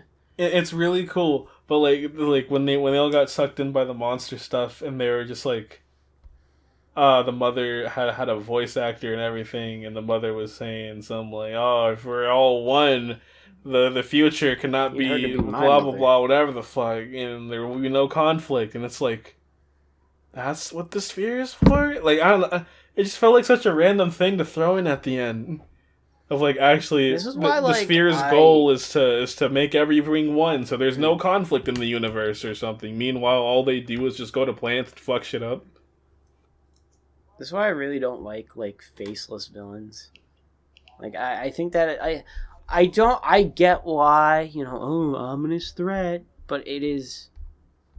Like, you have to have them confront the good guys eventually.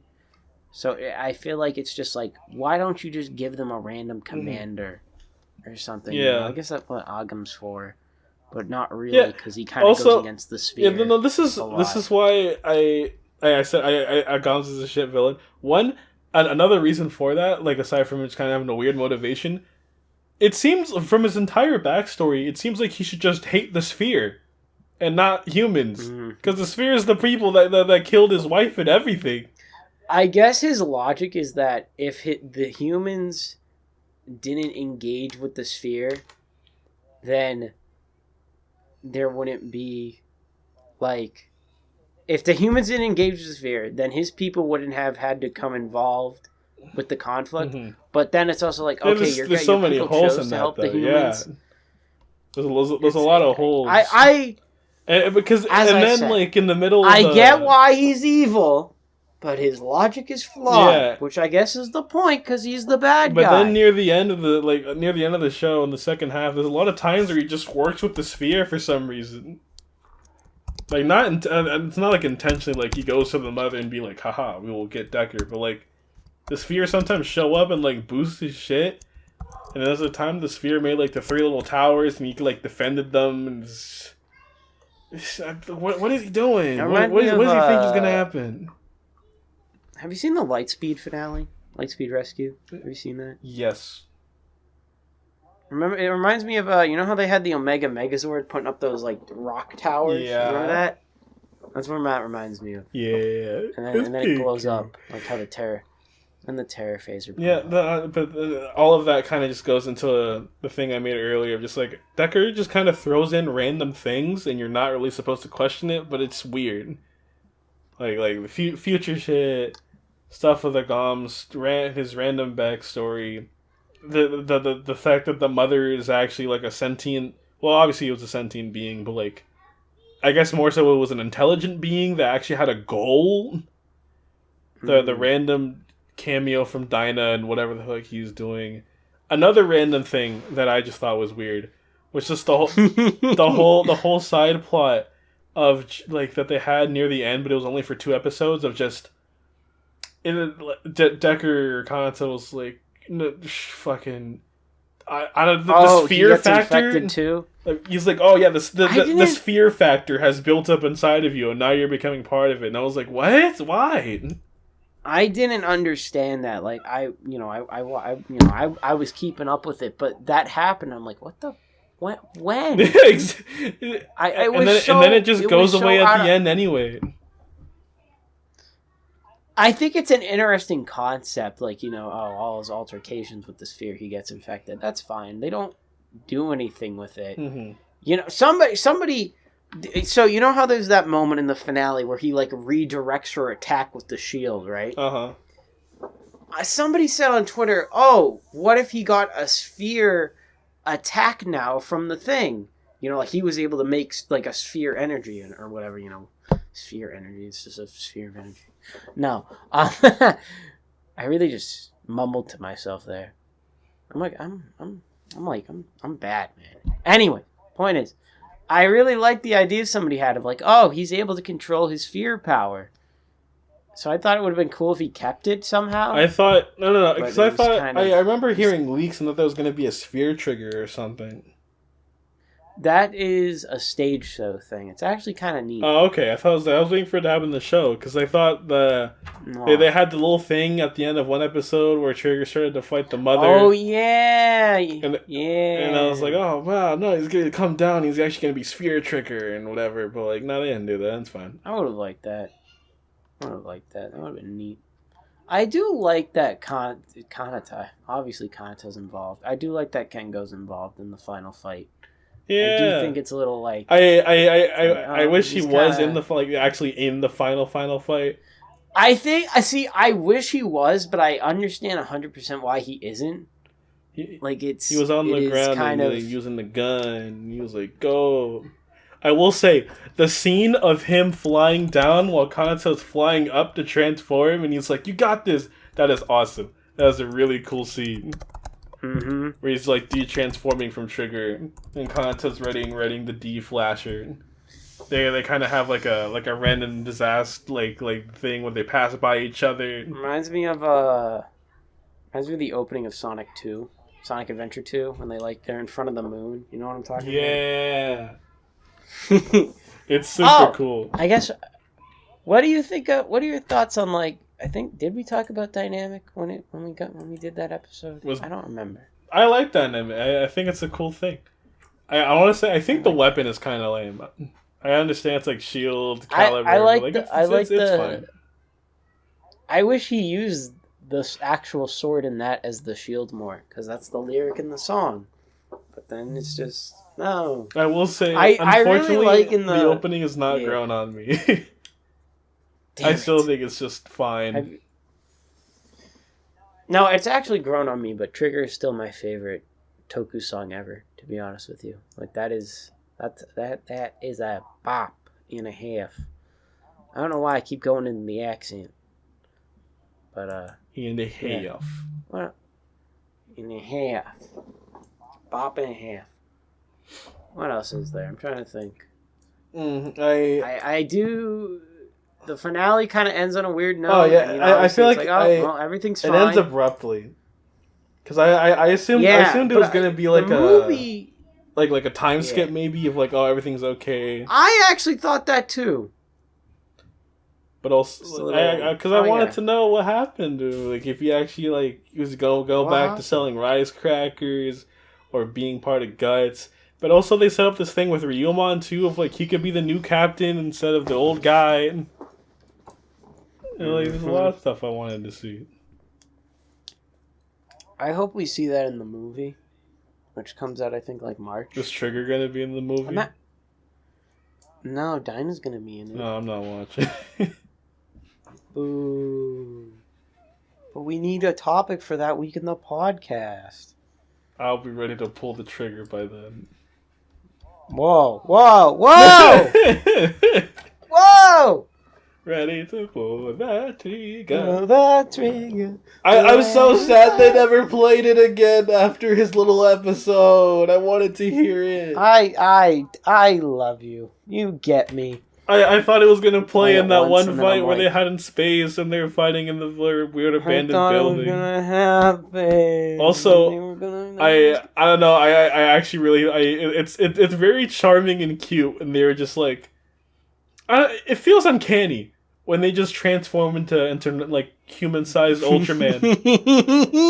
Because like I expect that in like Sentai and Rider, they're having a civilian fight, and then they're like Henshin or Danbaraco.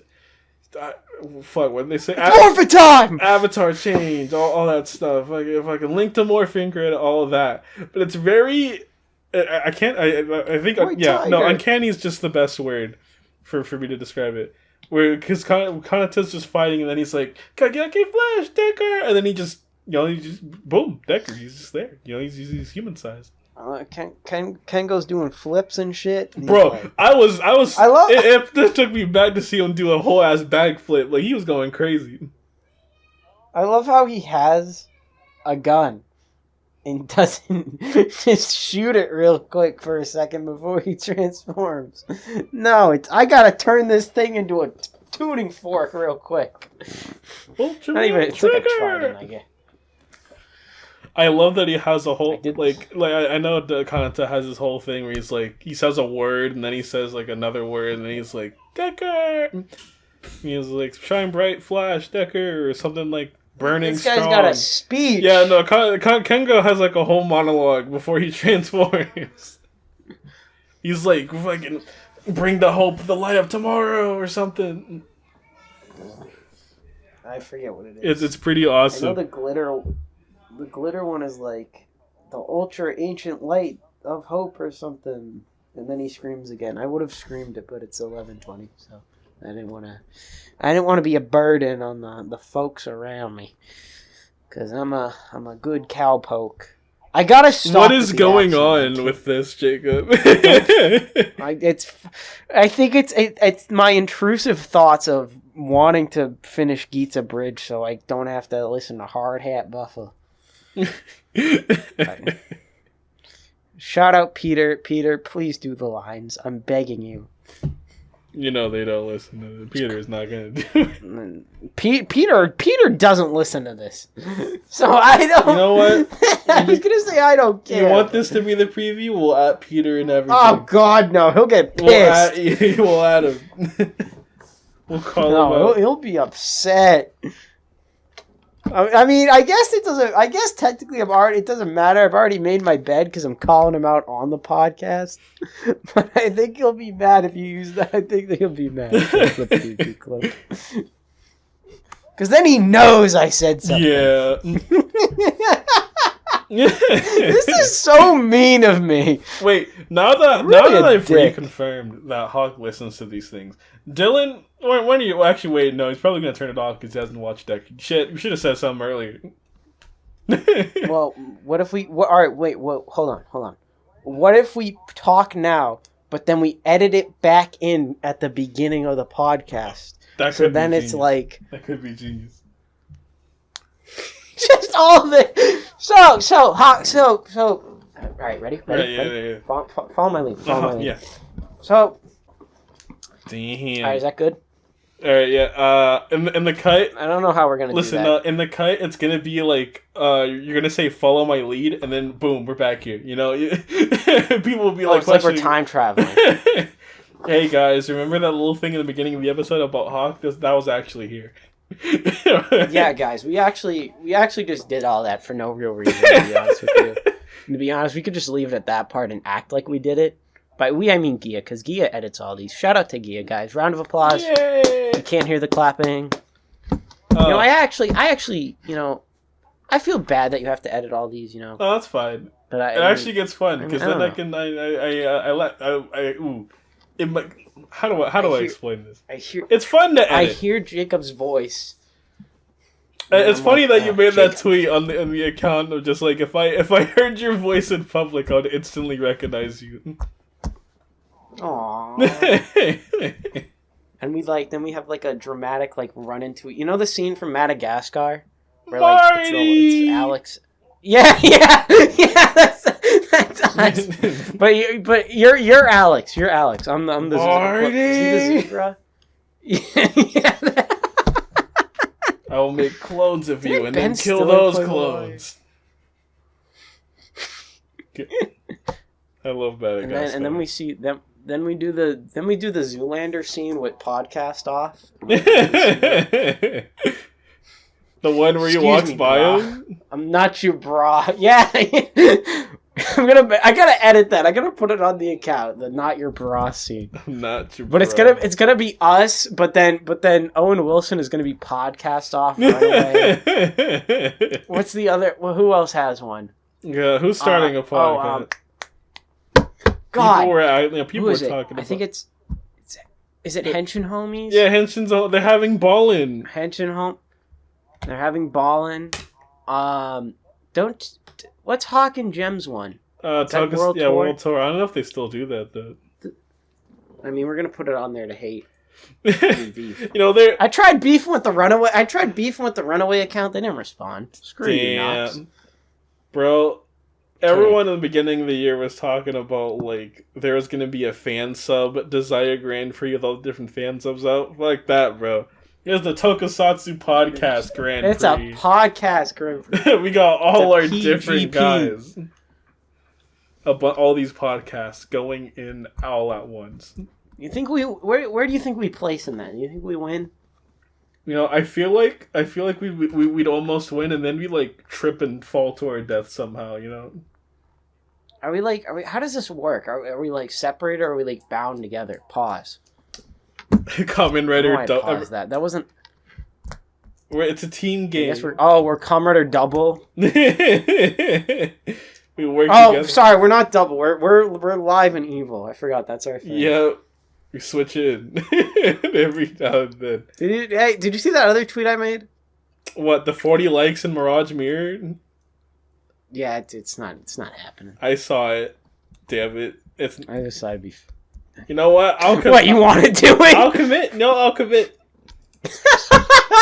I will commit. I'll do it. I'm gonna make a music video. Just me and you. Exactly. I gotta. It's so stupid. I'm obsessed with that video Thomas made. I think it's so funny. It is really good. I love Thomas. Thomas is a nice friend of the show. We love you, Thomas. I was DMing Thomas today. Y'all talking about Are you married to Majin? No, Chris was like, Chris was. Oh yeah, the sim thing. He was like, yeah, and I was like, excuse me. Chris was like, I think he's the biggest simp for Majin. And then I was like, no, I think the biggest people who are simps are people who are married. Fair enough. And then he goes, isn't he married to Majin? And I was like, I don't think he is. So then I'm like, Thomas, are you married to Majin? And he's like, yes. I'm like, Tommy, no, I was defending you. Damn. He was simping. I call him Tommy. I don't know if he likes it. Tommy, the Jujubee. I just call him Tommy. I call him Tommy because I think it's funny, but I don't actually like call like, you get what I mean? Yeah. Like I'm like I don't like, oh, what's up, Tommy? No, I say Tommy when I'm gonna start casually calling him then, see what happens. I'm on the fuel research. We'll see what happens. Some would call that the Jacob Impact? The Jacob Impact. It's certainly a scientific impact of some kind. It's certainly. I think the Jacob Impact it does work. It does work. I feel like have we reached our steam here for the episode? Why you out of Kagayake? You're not trying to ride on time anymore? No, if anything, shit, man, I might go watch Trigger, man. I don't know. Whoa! This guy's watching Trigger! I can't announce it on the show. Aki's gonna listen and be like, you guys aren't watching Nexus! You guys are... At some point, we should just binge Nexus, but then it's like we lose our emergency show if we have nothing to talk about. You want to do Nexus next week, I guess we could do Jacob? Trigger instead. Oh, God. Not again. Let's do 3 episodes. Yeah, let's watch 3 episodes of... Oh, look, there's the Blob now. Oh, he's painting the city. Maybe something else will happen. Maybe boyfriend Maybe he'll turn blue. Maybe he'll turn blue. Maybe he'll turn green. He was supposed to do that, I think. He can turn green? Final thoughts on Decker. I think, again, I really do think it has parts and moments where it really does feel like a great show. But the show, for some reason, always just drags itself down to this weird pace and this weird little point where it feels like nothing really happens. Do you think it's more good than bad? I don't even think there's bad. I just think there's more good. Weird choices. There's more good than mid, I guess, maybe. It's still enjoyable. I think overall, the fights, the effects, and the music are the best. I especially really enjoy the soundtrack for the show. It is really enjoyable. I love all the fights. Did you hear the they have insert themes for all of his forms. Yeah, they're really cool. I do enjoy the main cast, especially when they get their own focus episodes. I just wish they had more together. But all of them are enjoyable characters in their own right. So yeah, the characters are pretty fun. The music, everything else is pretty fine. The story is lacking, but like it's not like something I would watch and get mad at or hate. At most, when I notice something that I didn't like or didn't think it was good, I just laughed rather than being like mad or anything really. I like that. Like, it was more so entertaining. I'll give it that. There was never a part where I wasn't entertained. I think that's the best thing a show can do. Not be boring. Yep. Unlike Dinah. Yep. And I get, I think you hit the nail on the head. Like, obviously, I don't want to say like, oh, well, I like the show, so But I mean, I do like the show a lot, so I will say that, But I think you hit the nail on the head on some stuff I haven't thought about, and I think, I think your perspective on the whole thing is very interesting to me. I'm planning for 2023 to be the year I actually get more into Ultraman. Yeah, he'll finally watch that, guys. Chris wishes. Oh, I'll watch that eventually. I will say I will always be jamming to that Z opening though. Goddamn Masaki and on to the man's Cast good. Form suits are fantastic. I actually surprised how much I love the suits in this show. I don't think initially it didn't. I don't know. I didn't hate it at first. I just thought it was okay. I think the asymmetry of Decker suits really grew on me. I like how only one arm kind of has like the armor. I love the dynamic grew on me a lot. I love the cosmic chest plate and the little forehead. I will say the one thing that never grew on me, I still think the D-Flasher is ugly as hell. Leave my mug alone. I was actually about to say it really grew on me. Voice is cool. This shit ugly.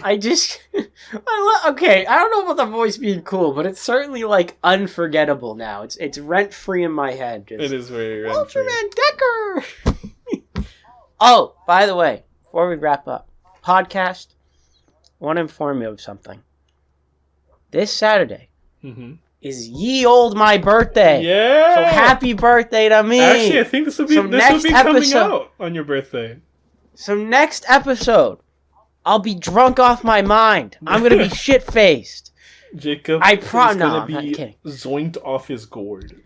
I'm going to be inebriated the entire episode. No, I'm kidding. I should do that, though. I should just show up shit-faced to a podcast recording. That'd be rude to Ghia.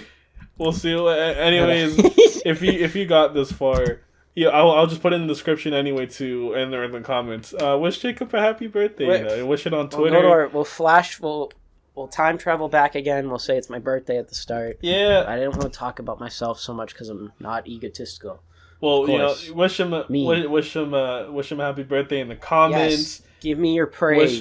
Or you could also wish him happy birthday on either. Well, actually, I was gonna say either of our Twitters, but I don't know why you go to my Twitter to tell Jacob happy birthday. But tell Jacob I said happy birthday. Exactly. I could relay the message. You could do that at Ghially. The L's are eyes. Or the L's are eyes. You could also do it at Guy Soul.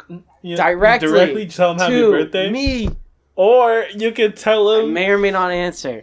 You can tell him at CBT Taisen. Where... we're so in sync. Yep. Me and him. Yep. 2-1. Where it will be... If one of us replies... I don't know if we'll make it obvious.